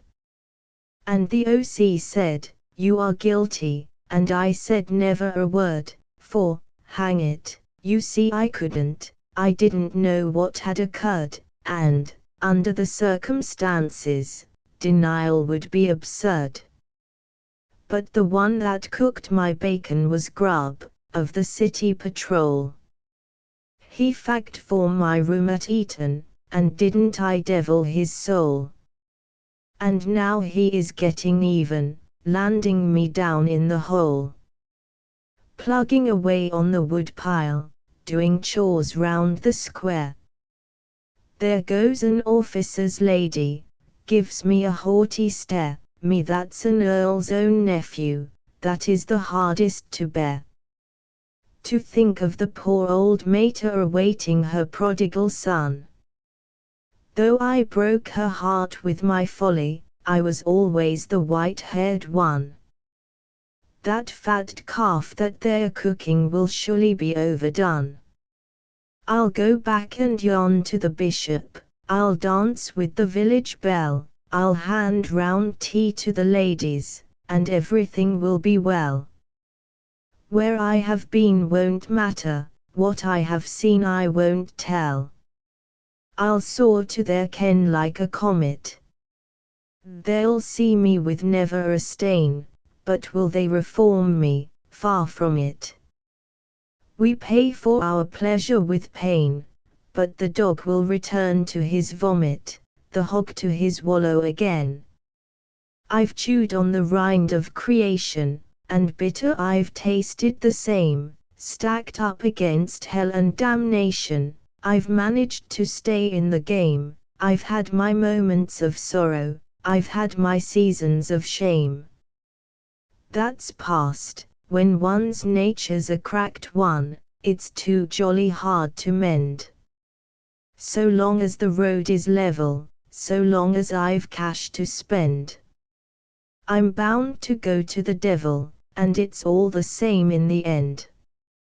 The bugle is sounding for stables, the men troop off through the gloom, an orderly laying the tables sings in the bright mess room.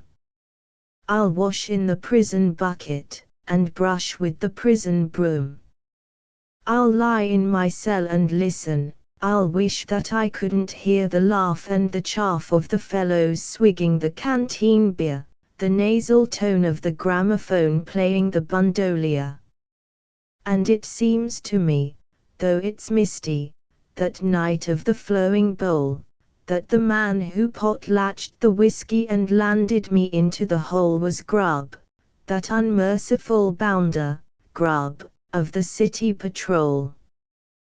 The telegraph operator. I will not wash my face, I will not brush my hair, I pig around the place, there's nobody to care.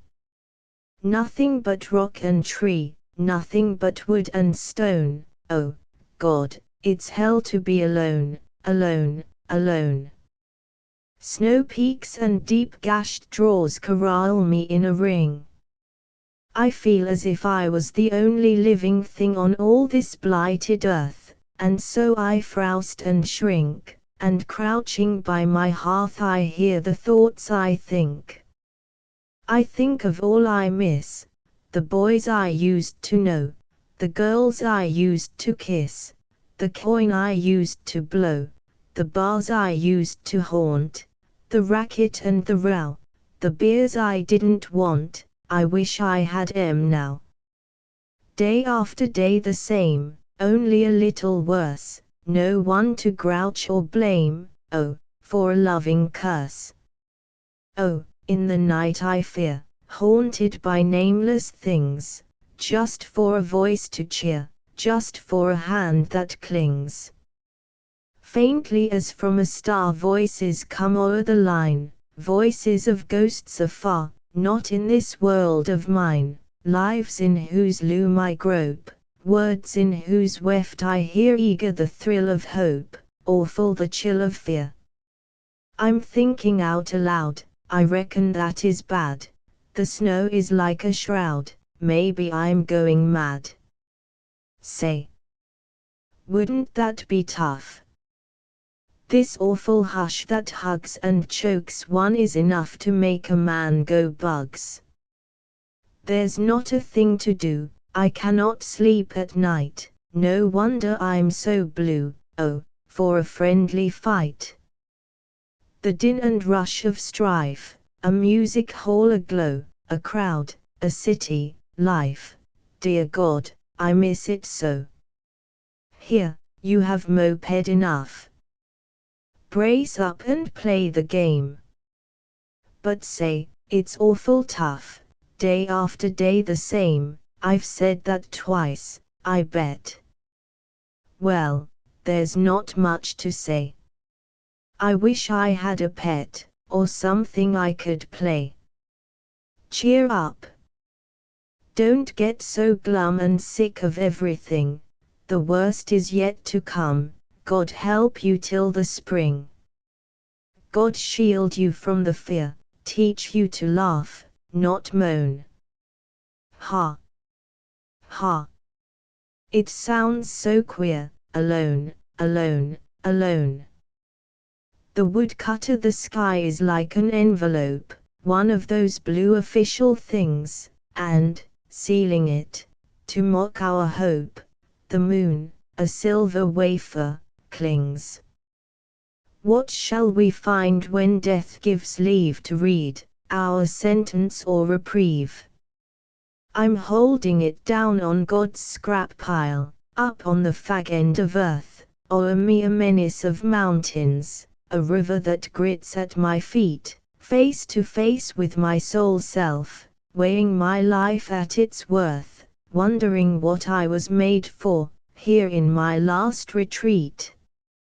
Last. Ah, yes, it's the finish. Have ever you heard a man cry?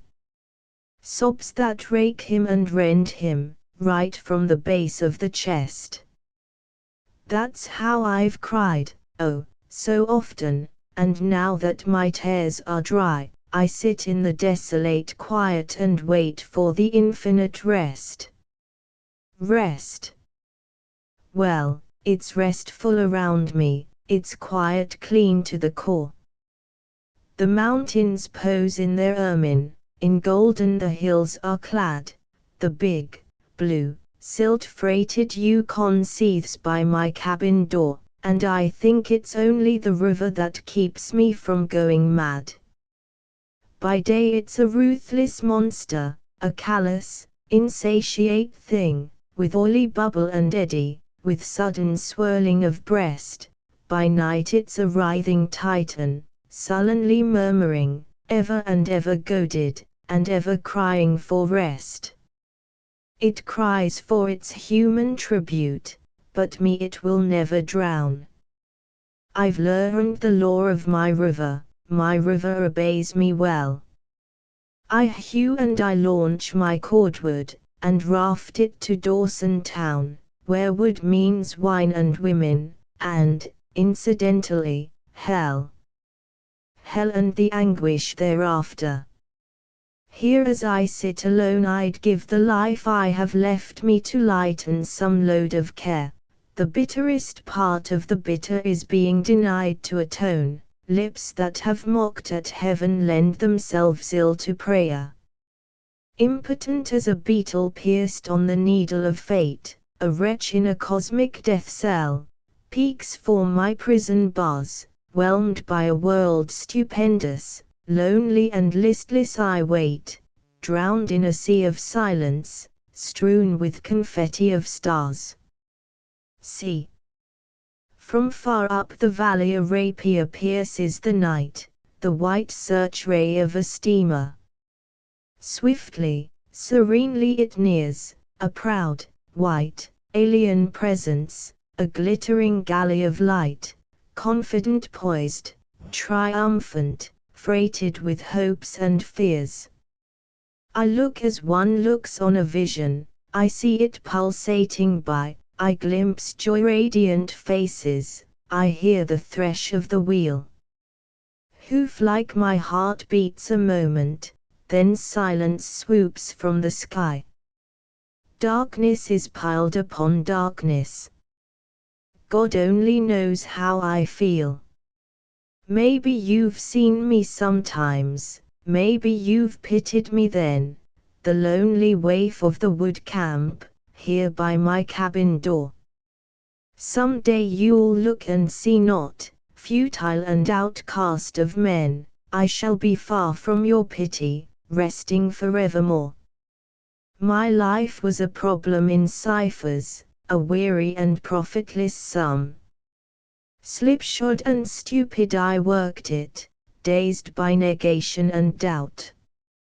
Ciphers the total confronts me. Oh, death, with thy moistened thumb, stoop like a petulant schoolboy, wipe me forever out. The song of the mouth organ, with apologies to the singer of the song of the banjo. I'm a homely little bit of tin and bone, I'm beloved by the legion of the lost, I haven't got a vox humana tone, and a dime or two will satisfy my cost. I don't attempt your highfalutin flights, I am more or less uncertain on the key, but I tell you, boys, there's lots and lots of nights when you've taken mighty comfort out of me. I weigh an ounce or two, and I'm so small you can pack me in the pocket of your vest, and when at night so wearily you crawl into your bunk and stretch your limbs to rest, you take me out and play me soft and low, the simple songs that trouble your heartstrings, the tunes you used to fancy long ago, before you made a rotten mess of things. Then a dreamy look will come into your eyes, and you break off in the middle of a note, and then, with just the dreariest of sighs, you drop me in the pocket of your coat. But somehow I have bucked you up a bit, and, as you turn around and face the wall, you don't feel quite so spineless and unfit, you're not so bad a fellow after all. Do you recollect the bitter Arctic night, your camp beside the canyon on the trail, your tent a tiny square of orange light, the moon above consumptive-like and pale, your supper cooked, your little stove aglow, you tired, but snug and happy as a child. Then 'twas turkey in the straw till your lips were nearly raw, and you hurled your bold defiance at the wild.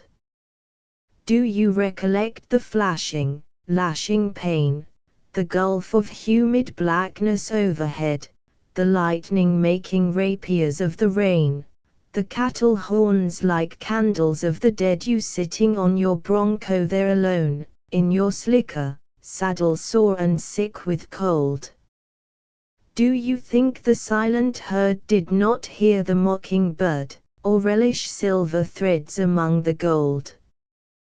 Do you recollect the wild Magellan coast, the headwinds and the icy, roaring seas, the nights you thought that everything was lost, the days you toiled in water to your knees, the frozen ratlines shrieking in the gale, the hissing steeps and gulfs of livid foam, when you cheered your messmates 9 with Ben Bolt and Clementine, and Dixieland and Seeing Nellie Home? Let the jammy banjo voice the younger son, who waits for his remittance to arrive. I represent the grimy, gritty one, who sweats his bones to keep himself alive, who's up against the real thing from his birth, whose heritage is hard and bitter toil. I voice the weary, smeary ones of earth, the helots of the sea and of the soil. I'm the Steinway of strange mischief and mischance, I'm the Stradivarius of blank defeat, in the down world, when the devil leads the dance, I am simply and symbolically meet, I'm the irrepressive spirit of mankind, I'm the small boy playing knuckle down with death, at the end of all things known, where God's rubbish heap is thrown, I shrill impudent triumph at a breath. I'm a humble little bit of tin and horn, I'm a byword, I'm a plaything, I'm a jest. The virtuoso looks on me with scorn, but there's times when I am better than the best. Ask the stoker and the sailor of the sea, ask the mucker and the hewer of the pine, ask the herder of the plain, ask the gleaner of the grain. There's a lowly, loving kingdom, and it's mine. the trail of 98 gold. We leapt from our benches. Gold. We sprang from our stools. Gold. We wheeled in the furrow, fired with the faith of fools. Fearless, unfound, unfitted, far from the night and the cold, heard we the clarion summons, followed the master lure, gold. Men from the sands of the sunland, men from the woods of the west, men from the farms and the cities, into the northland we pressed. Greybeards and striplings and women, good men and bad men and bold, leaving our homes and our loved ones, crying exultantly, gold. Never was seen such an army, pitiful, futile, unfit, never was seen such a spirit, manifold courage and grit. Never has been such a cohort under one banner unrolled as surged to the ragged-edged Arctic, urged by the arch-tempter, gold. Farewell, we cried to our dearests, little we cared for their tears.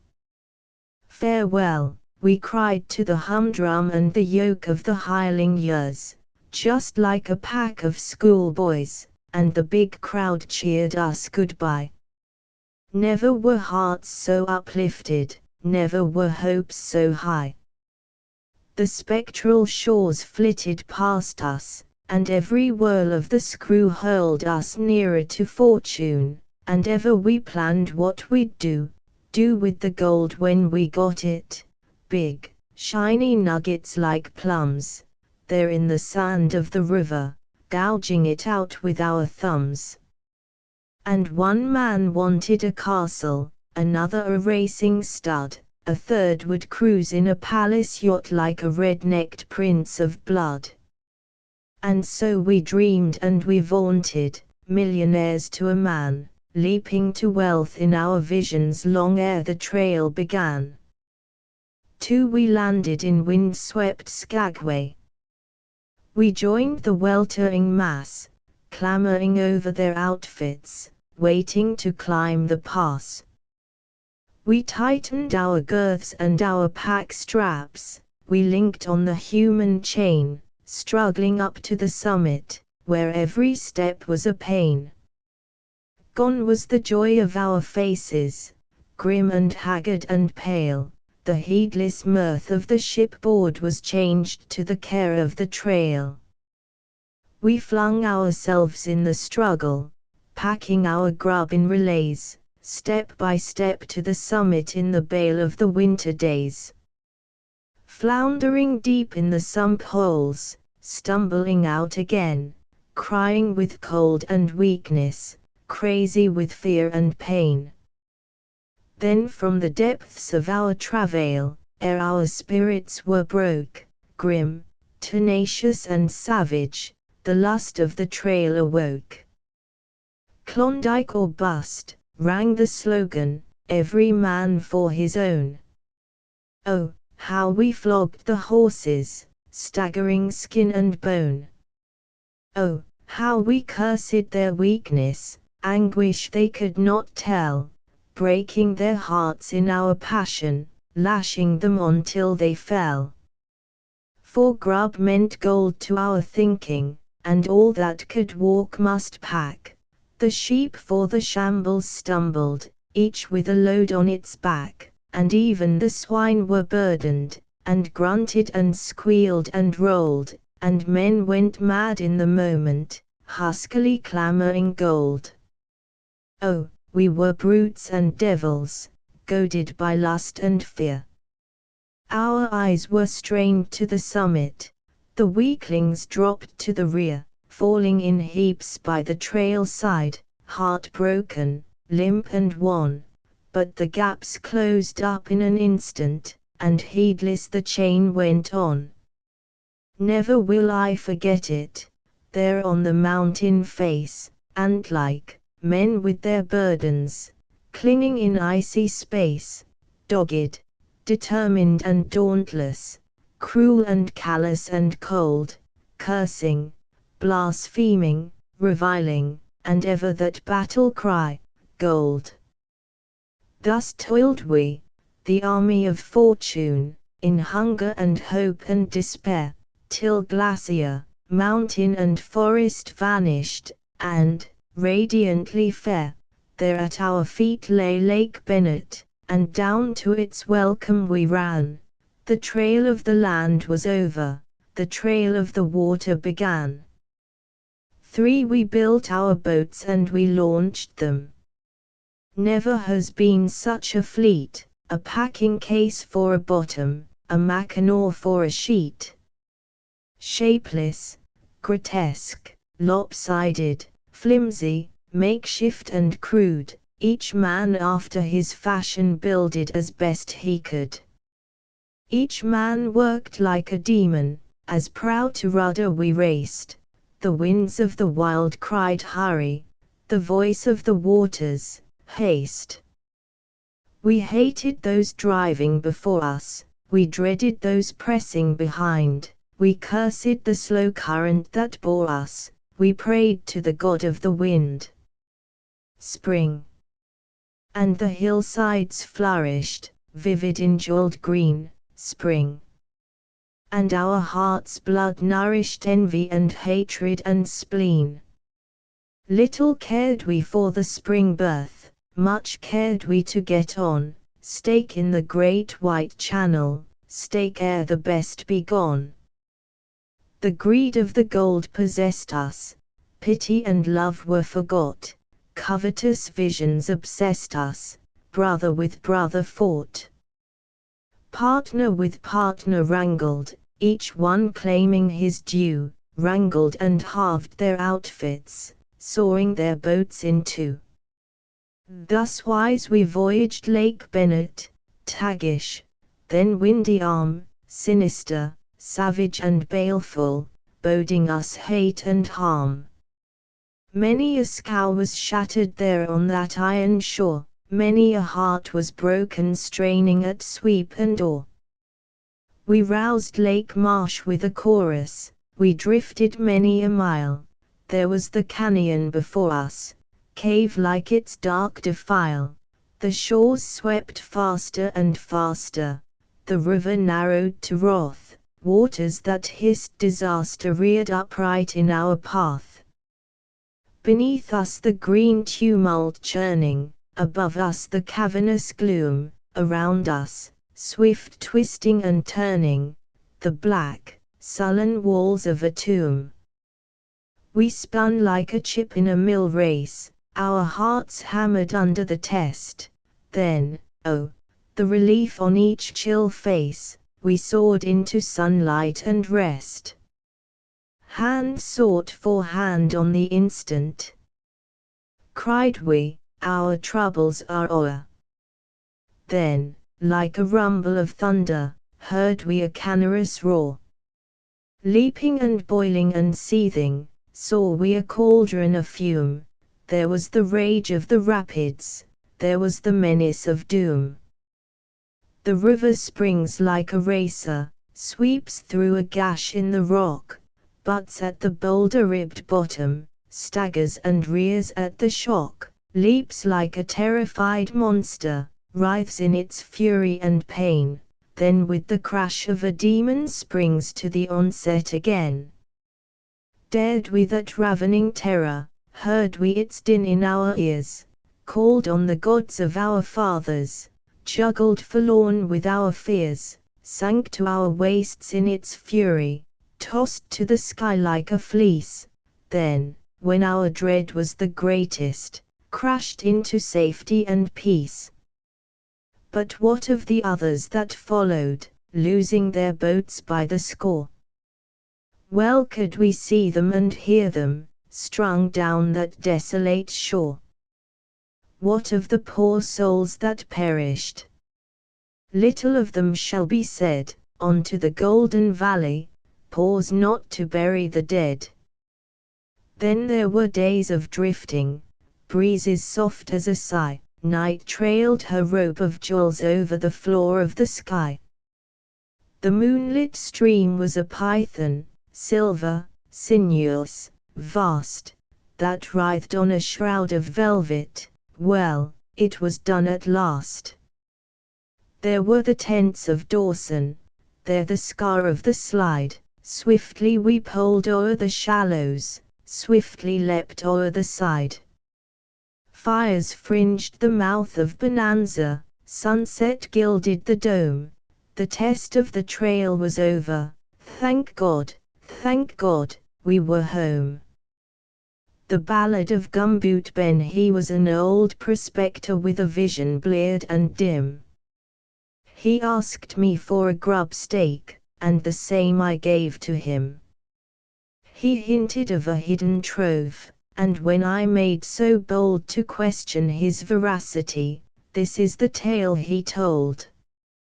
I do not seek the copper streak, nor yet the yellow dust. I am not fain for sake of gain to irk the frozen crust. Let fellows gross find gilded dross, far other is my mark. O, gentle youth, this is the truth, I go to seek the ark. I prospected the pelly bed, I prospected the white, the Norden scold. For love of gold I piked from morn till night. Afar and near for many a year I led the wild stampede, until I guessed that all my quest was vanity and greed.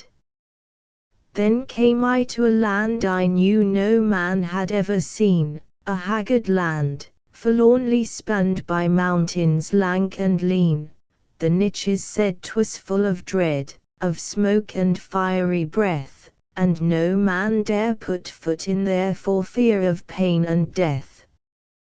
But I was made all unafraid, so, careless and alone, day after day I made my way into that land unknown. Night after night by campfire light I crouched in lonely thought. O, gentle youth, this is the truth, I knew not what I sought. I rose at dawn, I wandered on. 'Tis somewhat fine and grand to be alone and hold your own in God's vast awesome land. Come woe or weal, 'tis fine to feel 100 miles between the trails you dare and pathways where the feet of men have been. And so it fell on me a spell of wanderlust was cast. The land was still and strange and chill, and cavernous and vast, and sad and dead, and dull as lead. The valleys sought the snows, and far and wide on every side the ashen peaks arose. The moon was like a silent spike that pierced the sky right through. The small stars popped and winked and hopped in vastitudes of blue, and unto me for company came creatures of the shade, and formed in rings and whispered things that made me half afraid. And strange though be, 'twas borne on me that land had lived of old, and men had crept and slain and slept where now they toiled for gold. Through jungles dim the mammoth grim had sought the oozy fen, and on his track, all bent of back, had crawled the hairy men. And furthermore, strange deeds of yore in this dead place were done. They haunted me, as wild and free I roamed from sun to sun, until I came where sudden flame uplit a terraced height, a regnant peak that seemed to seek the coronal of night. I scaled the peak, my heart was weak, yet on and on I pressed. Skyward I strained until I gained its dazzling silver crest, and there I found, with all around a world supine and stark, swept clean of snow, a flat plateau, and on it lay the ark. Yes, there, I knew, by 2 and 2 the beasts did disembark, and so in haste I ran and traced in letters on the ark my human name, Ben Smith's the same. And now I want to float a syndicate to haul and freight to town that noble boat. I met him later in a bar and made a gay remark anent an ancient miner and an option on the ark. He gazed at me reproachfully, as only topers can, but what he said I can't repeat. He was a bad old man. Clancy of the Mounted Police. In the little crimson manual it's written plain and clear that who would wear the scarlet coat shall say goodbye to fear, shall be a guardian of the right, a sleuth hound of the trail. In the little crimson manual there's no such word as fail, shall follow on though heavens fall, or hell's top turrets freeze, half round the world, if need there be, on bleeding hands and knees. It's duty, duty, first and last, the crimson manual saith. The scarlet rider makes reply, it's duty, to the death. And so they sweep the solitudes, free men from all the earth, and so they sentinel the woods, the wilds that know their worth. And so they scour the startled plains and mock at hurt and pain, and read their crimson manual, and find their duty plain. Knights of the lists of unrenown, born of the frontier's need, disdainful of the spoken word, exultant in the deed, unconscious heroes of the waste, proud players of the game, props of the power behind the throne, upholders of the name, for thus the great white chief hath said, in all my lands be peace, and to maintain his word he gave his west the scarlet police.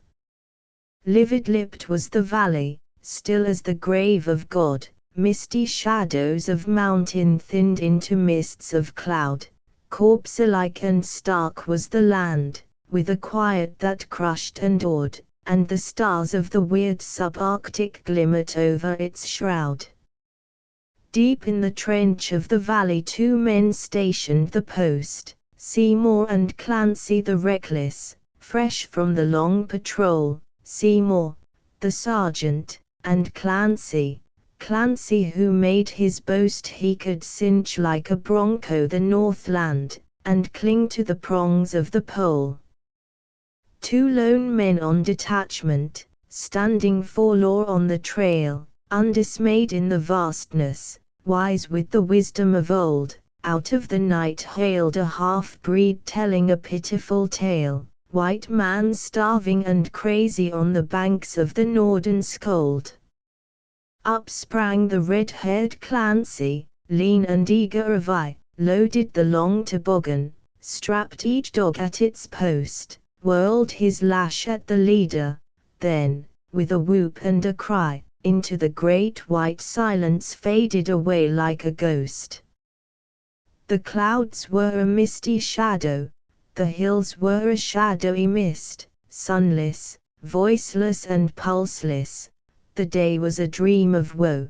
Through the ice rifts the river smoked and bubbled and hissed. Behind was a trail fresh broken, in front the untrodden snow. Ahead of the dogs plowed Clancy, haloed by steaming breath, through peril of open water, through ache of insensate cold, up rivers wantonly winding in a land affianced to death, till he came to a cowering cabin on the banks of the Nordenskjold. Then Clancy loosed his revolver, and he strode through the open door, and there was the man he sought for, crouching beside the fire. The hair of his beard was singeing, the frost on his back was hoar, and ever he crooned and chanted as if he never would tire. I panned in the shiny sand, and I sniped on the river bar, but I know, that it's down below that the golden treasures are, so I'll wait and wait till the floods abate, and I'll sink a shaft once more, and I'd like to bet that I'll go home yet with a brass band playing before.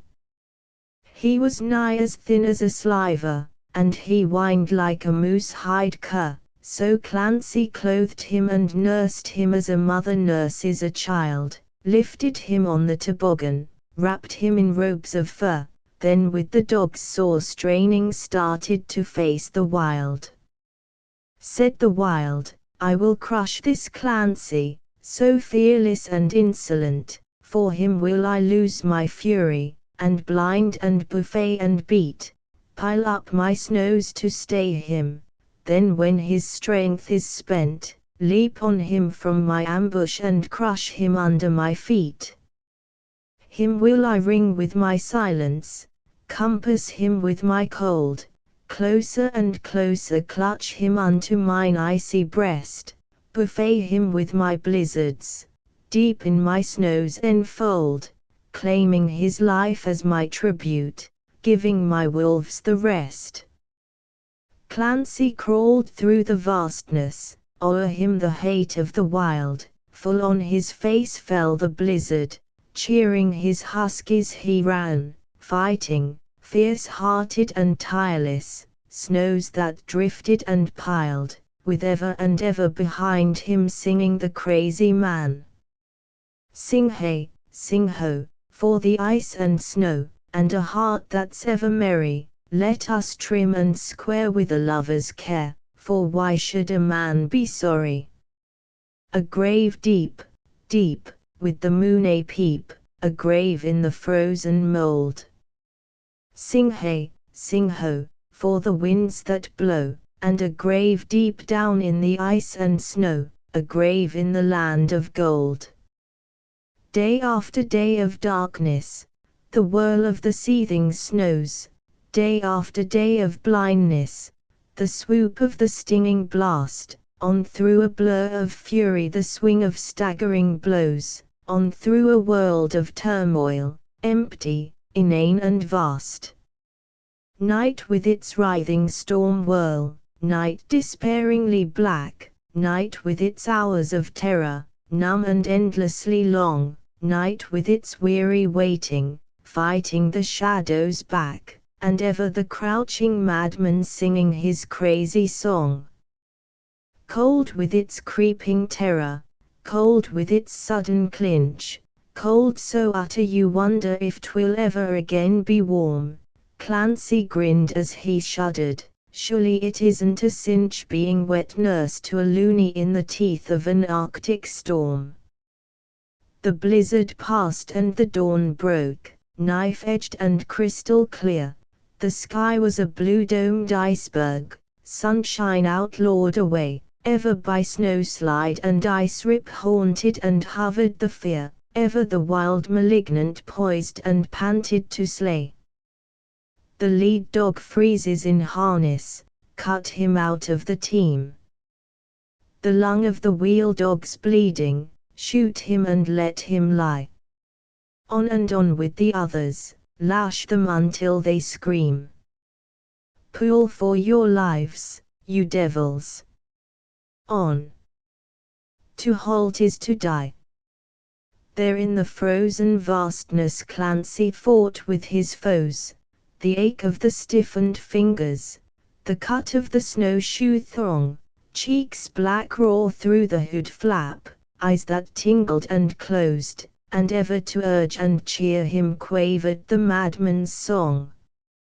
Colder it grew and colder, till the last heat left the earth, and there in the great stark stillness the bale fires glinted and gleamed, and the Wild all around exulted and shook with a devilish mirth, and life was far and forgotten, the ghost of a joy once dreamed. Death.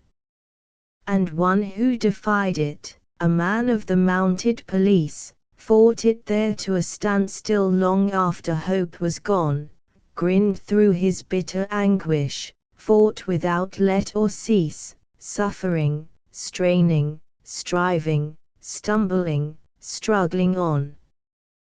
Till the dogs lay down in their traces, and rose and staggered and fell, till the eyes of him dimmed with shadows, and the trail was so hard to see, till the Wild howled out triumphant, and the world was a frozen hell.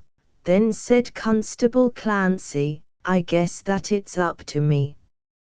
Far down the trail they saw him, and his hands they were blanched like bone, his face was a blackened horror, from his eyelids the salt rheum ran, his feet he was lifting strangely, as if they were made of stone, but safe in his arms and sleeping he carried the crazy man. So Clancy got into barracks, and the boys made rather a scene, and the OC called him a hero, and was nice as a man could be, but Clancy gazed down his trousers at the place where his toes had been, and then he howled like a husky, and sung in a shaky key, "When I go back to the old love that's true to the fingertips, I'll say, here's bushels of gold, love, and I'll kiss my girl on the lips, it's yours to have and to hold, love. It's the proud, proud boy I'll be, when I go back to the old love that's waited so long for me. Lost black is the sky, but the land is white, oh the wind, the snow and the storm. Father, where is our boy tonight? Pray to God he is safe and warm. Mother, mother, why should you fear? Safe is he, and the Arctic moon over his cabin shines so clear. Rest and sleep, 'twill be morning soon. It's getting dark awful sudden. Say, this is mighty queer. Where in the world have I got to? It's still and black as a tomb. I reckoned the camp was yonder, I figured the trail was here, nothing. Just draw and valley packed with quiet and gloom, snow that comes down like feathers, thick and gobby and grey, night that looks spiteful ugly, seems that I've lost my way. The cold's got an edge like a jackknife, it must be 40 below, leastways that's what it seems like, it cuts so fierce to the bone. The wind's getting real ferocious, it's heaving and whirling the snow, it shrieks with a howl of fury, it dies away to a moan, its arms sweep round like a banshee's, swift and icily white, and buffet and blind and beat me. Lord! It's a hell of a night. I'm all tangled up in a blizzard. There's only one thing to do. Keep on moving and moving, it's death if I rest. Oh, God!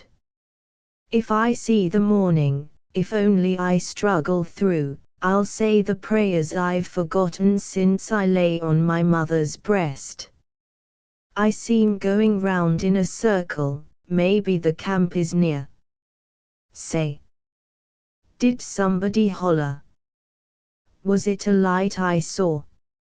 Or was it only a notion? I'll shout, and maybe they'll hear. No. The wind only drowns me, shout till my throat is raw. The boys are all round the campfire wondering when I'll be back. They'll soon be starting to seek me, they'll scarcely wait for the light. What will they find, I wonder, when they come to the end of my track, a hand stuck out of a snowdrift, frozen and stiff and white. That's what they'll strike, I reckon, that's how they'll find their pard, a pie-faced corpse in a snowbank. Curse you, don't be a fool. Play the game to the finish, bet on your very last card, nerve yourself for the struggle. Oh, you coward, keep cool. I'm going to lick this blizzard, I'm going to live the night. It can't down me with its bluster, I'm not the kind to be beat. On hands and knees will I bucket, with every breath will I fight, it's life that I fight for, never it seemed so sweet. I know that my face is frozen, my hands are numb like and dead, but oh, my feet keep a moving, heavy and hard and slow, they are trying to kill me, the night that's black overhead, the wind that cuts like a razor, the whipcord lash of the snow. Keep a moving, don't stumble, you fool. Curse this snow that's a piling a purpose to block my way. It's heavy as gold in the rocker, it's white and fleecy as wool, it's soft as a bed of feathers, it's warm as a stack of hay. Curse on my feet that slip so, my poor tired, stumbling feet, I guess they are a job for the surgeon. They feel so queer like to lift, I'll rest them just for a moment, oh, but to rest is sweet. The awful wind cannot get me, deep down in the drift. Father, a bitter cry I heard, out of the night so dark and wild. Why is my heart so strangely stirred? 'Twas like the voice of our erring child. Mother, mother, you only heard a waterfowl in the locked lagoon, out of the night a wounded bird, rest and sleep, 'twill be morning soon. Who is it talks of sleeping? I'll swear that somebody shook me hard by the arm for a moment, but how on earth could it be? See how my feet are moving, awfully funny they look, moving as if they belonged to a someone that wasn't me. The wind down the night's long alley bowls me down like a pin, I stagger and fall and stagger, crawl arm deep in the snow.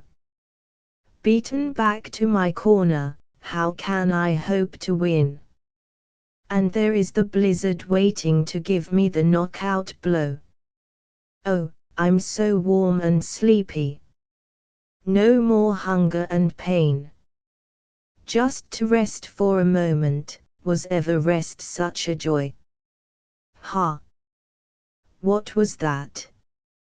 I'll swear it, somebody shook me again, somebody seemed to whisper, fight to the last, my boy. Fight. That's right, I must struggle. I know that to rest means death, but then what does death mean? Ease from a world of strife. Life has been none too pleasant, yet with my failing breath still and still must I struggle, fight for the gift of life. Seems that I must be dreaming. Here is the old home trail, yonder a light is gleaming, oh, I know it so well. The air is scented with clover, the cattle wait by the rail, father is through with the milking, there goes the supper bell. Mother, your boy is crying, out in the night and cold, let me in and forgive me, I'll never be bad any more, I'm, oh, so sick and so sorry, please, dear mother, don't scold, it's just your boy, and he wants you. Mother, open the door. Father, I saw a face pressed just now to the window pane. Oh, it gazed for a moment's space, wild and wan, and was gone again. Mother, you saw the snow drifted down from the maple tree, oh, the wind that is sobbing so. Weary and worn and old are we, only the snow and a wounded loon, rest and sleep, 'twill be morning soon. L'envoy we talked of yesteryears, of trails and treasure, of men who played the game and lost or won, of mad stampedes, of toil beyond all measure, of campfire comfort when the day was done. We talked of sullen nights by moon dogs haunted, of bird and beast and tree, of rod and gun, of boat and tent, of hunting trip enchanted beneath the wonder of the midnight sun, of blood-footed dogs that gnawed the traces, of prisoned seas, wind-lashed and winterlocked. The ice-grey dawn was pale upon our faces, yet still we filled the cup and still we talked. The city street was dimmed. We saw the glitter of moon-picked brilliance on the virgin snow, and down the drifted canyon heard the bitter, relentless slogan of the winds of woe. The city was forgot, and, parka-skirted, we trod that leagueless land that once we knew. We saw stream past, down valleys glacier-girted, the wolf-worn legions of the caribou. We smoked our pipes, o'er scenes of triumph dwelling, of deeds of daring, dire defeats, we talked, and other tales that lost not in the telling, ere to our beds uncertainly we walked.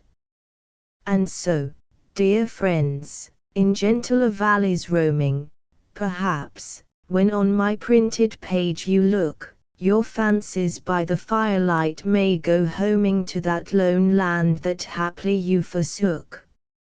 And if perchance you hear the silence calling, the frozen music of star-yearning heights, or, dreaming, see the seines of silver trawling across the sky's abyss on vasty nights, you may recall that sweep of savage splendor, that land that measures each man at his worth, and feel in memory, half fierce, half tender, the brotherhood of men that know the North.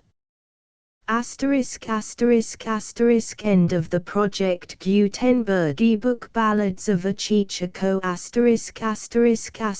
Updated editions will replace the previous one, the old editions will be renamed. Creating the works from print editions not protected by U.S. copyright law means that no one owns a United States copyright in these works. So the Foundation, and you, can copy and distribute it in the United States without permission and without paying copyright royalties.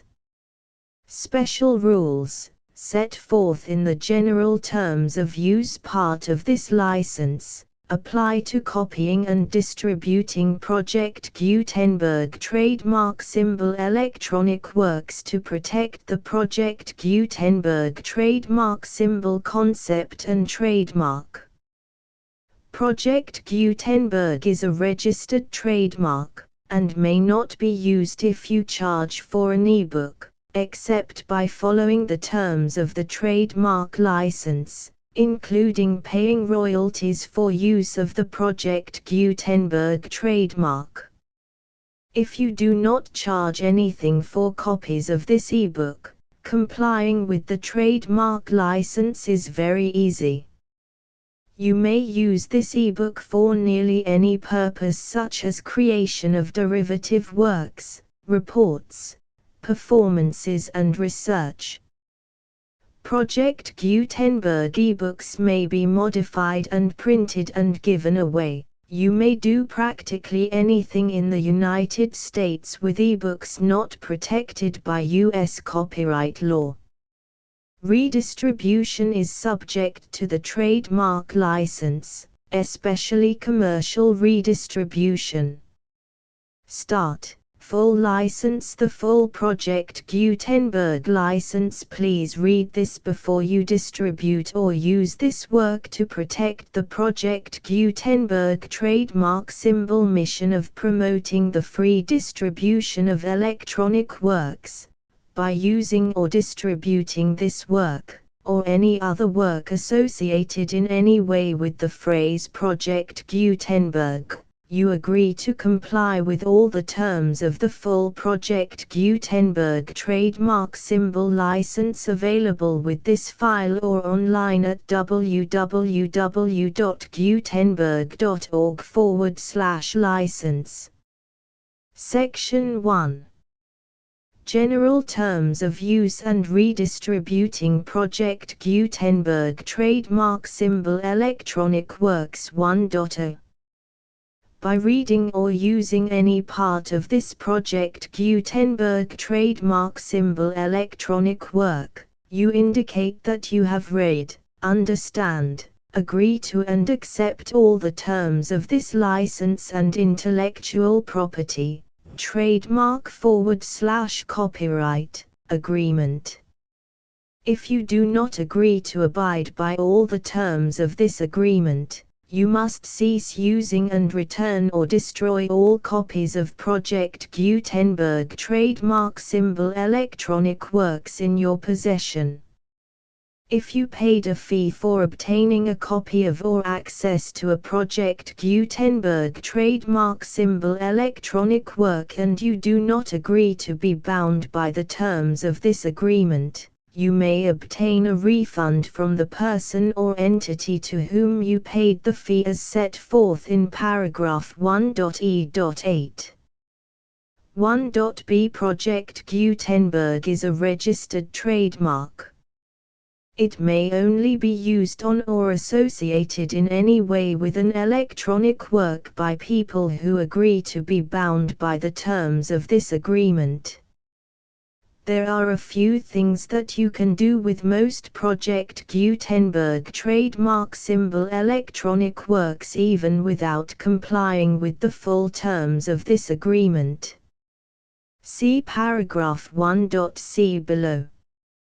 There are a lot of things you can do with Project Gutenberg trademark symbol electronic works if you follow the terms of this agreement and help preserve free future access to Project Gutenberg trademark symbol electronic works. See paragraph 1.e below. 1.c The Project Gutenberg Literary Archive Foundation, the Foundation or PGLAF, owns a compilation copyright in the collection of Project Gutenberg trademark symbol electronic works. Nearly all the individual works in the collection are in the public domain in the United States.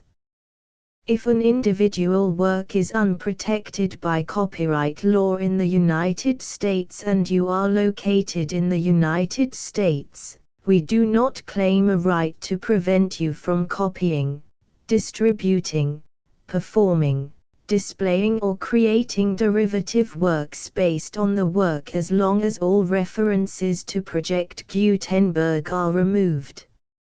Of course, we hope that you will support the Project Gutenberg trademark symbol mission of promoting free access to electronic works by freely sharing Project Gutenberg trademark symbol works in compliance with the terms of this agreement for keeping the Project Gutenberg trademark symbol name associated with the work.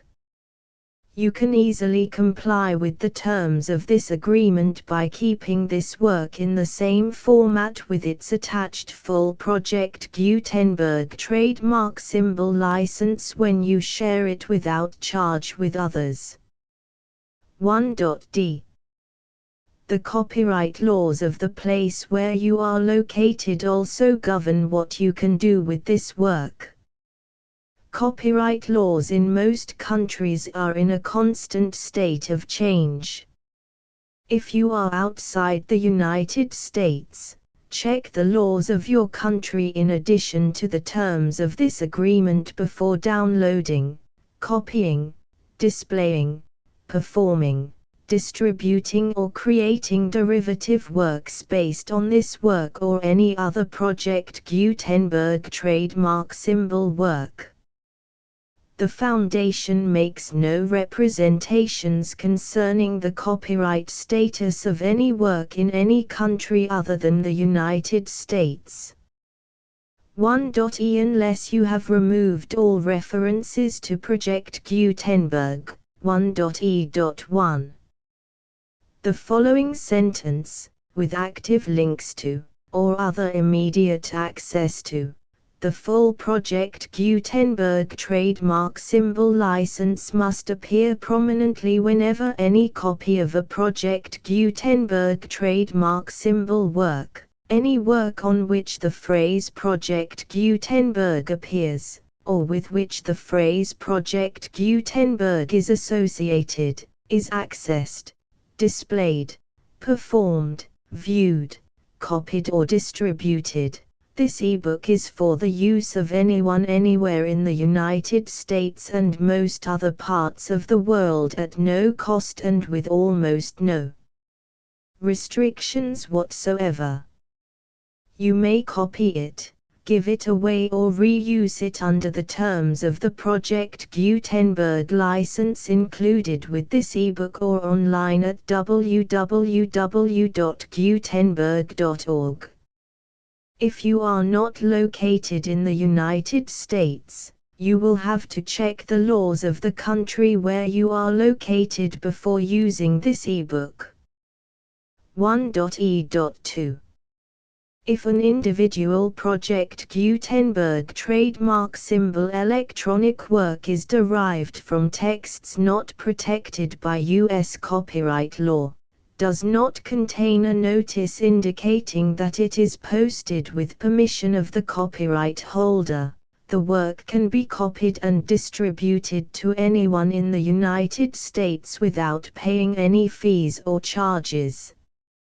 If you are redistributing or providing access to a work with the phrase Project Gutenberg associated with or appearing on the work, you must comply either with the requirements of paragraphs 1.e.1 through 1.e.7 or obtain permission for the use of the work and the Project Gutenberg trademark symbol trademark as set forth in paragraphs 1.e.8 or 1.e.9.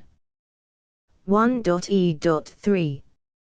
If an individual Project Gutenberg trademark symbol electronic work is posted with the permission of the copyright holder, your use and distribution must comply with both paragraphs 1.e.1 through 1.e.7 and any additional terms imposed by the copyright holder. Additional terms will be linked to the Project Gutenberg trademark symbol license for all works posted with the permission of the copyright holder found at the beginning of this work. 1.e.4. Do not unlink or detach or remove the full Project Gutenberg trademark symbol license terms from this work, or any files containing a part of this work or any other work associated with Project Gutenberg trademark symbol. 1.e.5.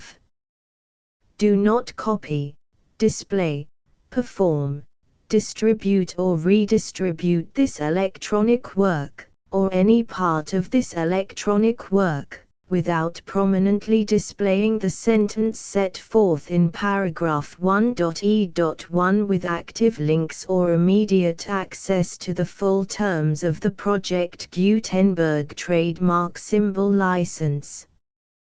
1.e.6. You may convert to and distribute this work in any binary, compressed, marked up, non-proprietary or proprietary form, including any word processing or hypertext form. However, if you provide access to or distribute copies of a Project Gutenberg trademark symbol work in a format other than plain vanilla ASCII or other format used in the official version posted on the official Project Gutenberg trademark symbol website, www.gutenberg.org, you must, at no additional cost, fee or expense to the user, provide a copy, a means of exporting a copy, or a means of obtaining a copy upon request, of the work in its original plain vanilla ASCII or other form. Any alternate format must include the full Project Gutenberg trademark symbol license as specified in paragraph 1.e.1. 1.e.7. Do not charge a fee for access to, viewing, displaying, performing, copying or distributing any Project Gutenberg trademark symbol works unless you comply with paragraph 1.e.8 or 1.e.9. 1.e.8. You may charge a reasonable fee for copies of or providing access to or distributing Project Gutenberg trademark symbol electronic works provided that you pay a royalty fee of 20% of the gross profits you derive from the use of Project Gutenberg trademark symbol works calculated using the method you already use to calculate your applicable taxes. The fee is owed to the owner of the Project Gutenberg trademark symbol trademark, but he has agreed to donate royalties under this paragraph to the Project Gutenberg Literary Archive Foundation. Royalty payments must be paid within 60 days following each date on which you prepare, or are legally required to prepare, your periodic tax returns. Royalty payments should be clearly marked as such and sent to the Project Gutenberg Literary Archive Foundation at the address specified in Section 4, Information about donations to the Project Gutenberg Literary Archive Foundation. You provide a full refund of any money paid by a user who notifies you in writing, or by email, within 30 days of receipt that he does not agree to the terms of the full Project Gutenberg trademark symbol license.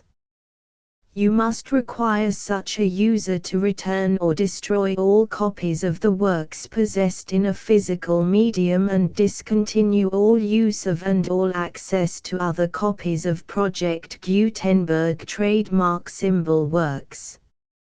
You provide, in accordance with paragraph 1.f.3, a full refund of any money paid for a work or a replacement copy, if a defect in the electronic work is discovered and reported to you within 90 days of receipt of the work. You comply with all other terms of this agreement for free distribution of Project Gutenberg trademark symbol works. 1.e.9. If you wish to charge a fee or distribute a Project Gutenberg trademark symbol electronic work or group of works on different terms than are set forth in this agreement, you must obtain permission in writing from the Project Gutenberg Literary Archive Foundation, the manager of the Project Gutenberg trademark symbol trademark. Contact the Foundation as set forth in Section 3 below. 1.f1.f.1. Project Gutenberg volunteers and employees expend considerable effort to identify, do copyright research on, transcribe and proofread works not protected by U.S. copyright law in creating the Project Gutenberg trademark symbol collection. Despite these efforts, Project Gutenberg trademark symbol electronic works, and the medium on which they may be stored, may contain defects such as, but not limited to, incomplete, inaccurate or corrupt data, transcription errors, a copyright or other intellectual property infringement, a defective or damaged disk or other medium, a computer virus, or computer codes that damage or cannot be read by your equipment. 1.f.2.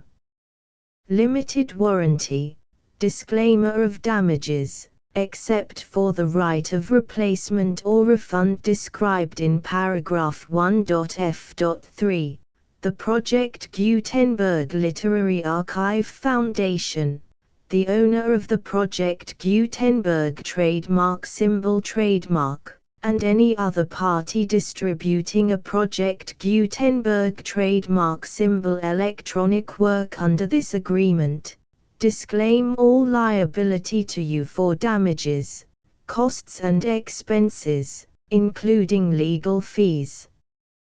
You agree that you have no remedies for negligence, strict liability, breach of warranty or breach of contract except those provided in paragraph 1.f.3.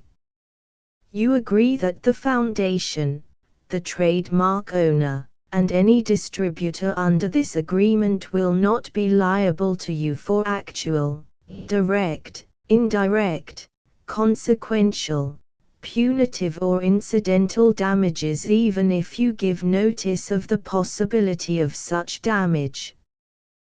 1.f.3. Limited right of replacement or refund. If you discover a defect in this electronic work within 90 days of receiving it, you can receive a refund of the money, if any, you paid for it by sending a written explanation to the person you received the work from. If you received the work on a physical medium, you must return the medium with your written explanation. The person or entity that provided you with the defective work may elect to provide a replacement copy in lieu of a refund.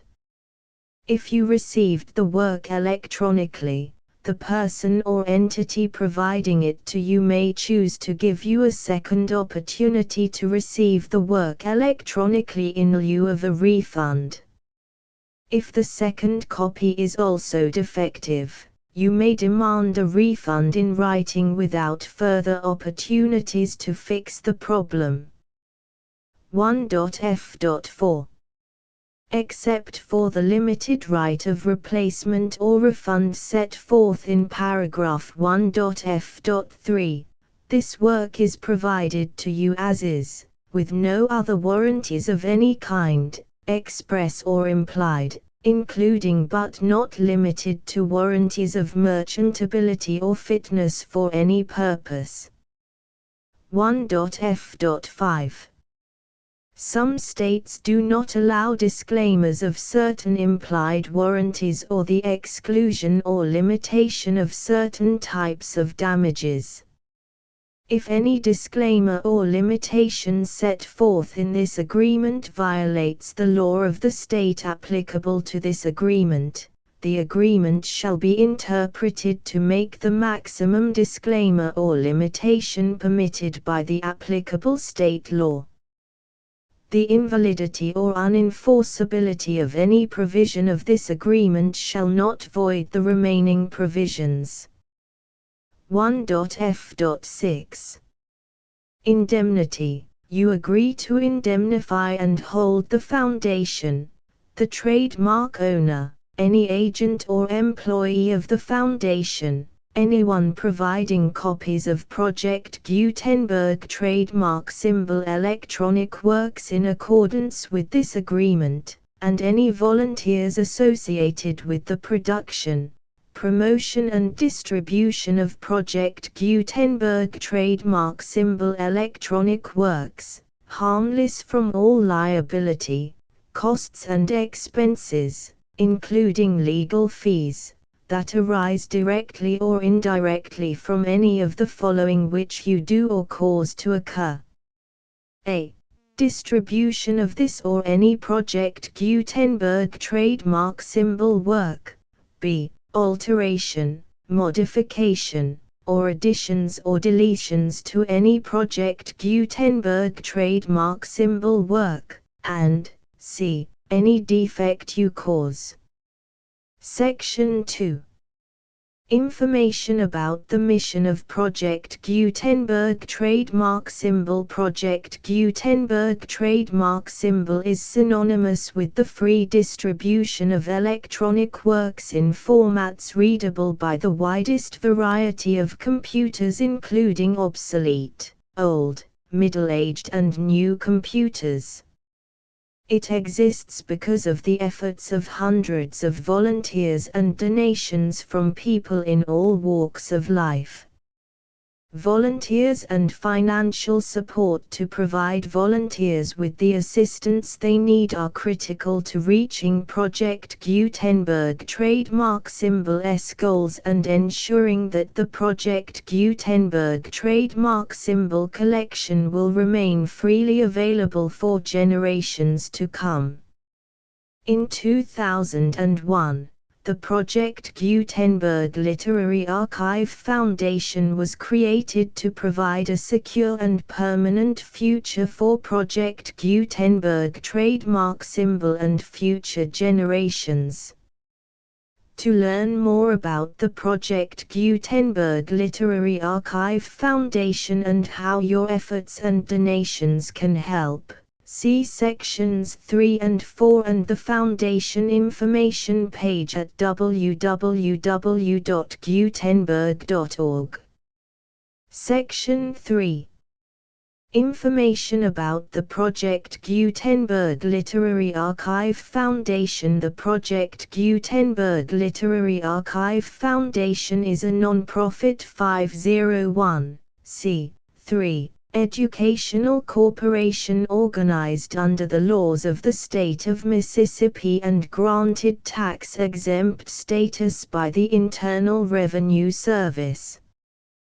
The Foundation's IN or Federal Tax Identification Number is 64-6221541. Contributions to the Project Gutenberg Literary Archive Foundation are tax-deductible to the full extent permitted by U.S. federal laws and your state's laws. The Foundation's business office is located at 809 North 1500 West, Salt Lake City, UT 84116. 801-596-1887. Email contact links and up-to-date contact information can be found at the Foundation's website and official page at www.gutenberg.org/contact section 4. Information about donations to the Project Gutenberg Literary Archive Foundation. Project Gutenberg trademark symbol depends upon and cannot survive without widespread public support and donations to carry out its mission of increasing the number of public domain and licensed works that can be freely distributed in machine-readable form accessible by the widest array of equipment including outdated equipment. Many small donations, $1 to $5,000, are particularly important to maintaining tax-exempt status with the IRS. The Foundation is committed to complying with the laws regulating charities and charitable donations in all 50 states of the United States. Compliance requirements are not uniform and it takes a considerable effort, much paperwork and many fees to meet and keep up with these requirements. We do not solicit donations in locations where we have not received written confirmation of compliance. To send donations or determine the status of compliance for any particular state, visit www.gutenberg.org/donate.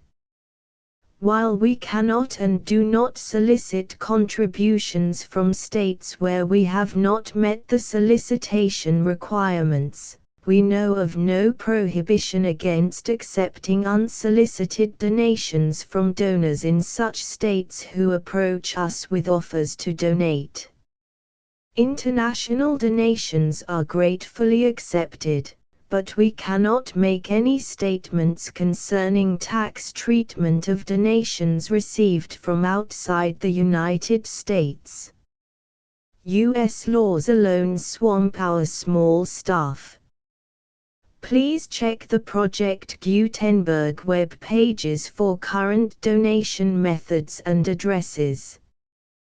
Donations are accepted in a number of other ways, including checks, online payments and credit card donations. To donate, please visit www.gutenberg.org/donate. Section 5. General information about Project Gutenberg trademark symbol Electronic Works. Professor Michael S. Hart was the originator of the Project Gutenberg trademark symbol concept of a library of electronic works that could be freely shared with anyone.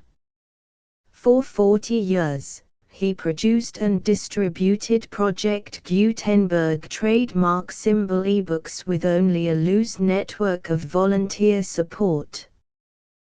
Project Gutenberg trademark symbol ebooks are often created from several printed editions, all of which are confirmed as not protected by copyright in the US unless a copyright notice is included. Thus, we do not necessarily keep ebooks in compliance with any particular paper edition. Most people start at our website, which has the main PG search facility, www.gutenberg.org. This website includes information about Project Gutenberg trademark symbol, including how to make donations to the Project Gutenberg Literary Archive Foundation, how to help produce our new ebooks, and how to subscribe to our email newsletter to hear about new ebooks.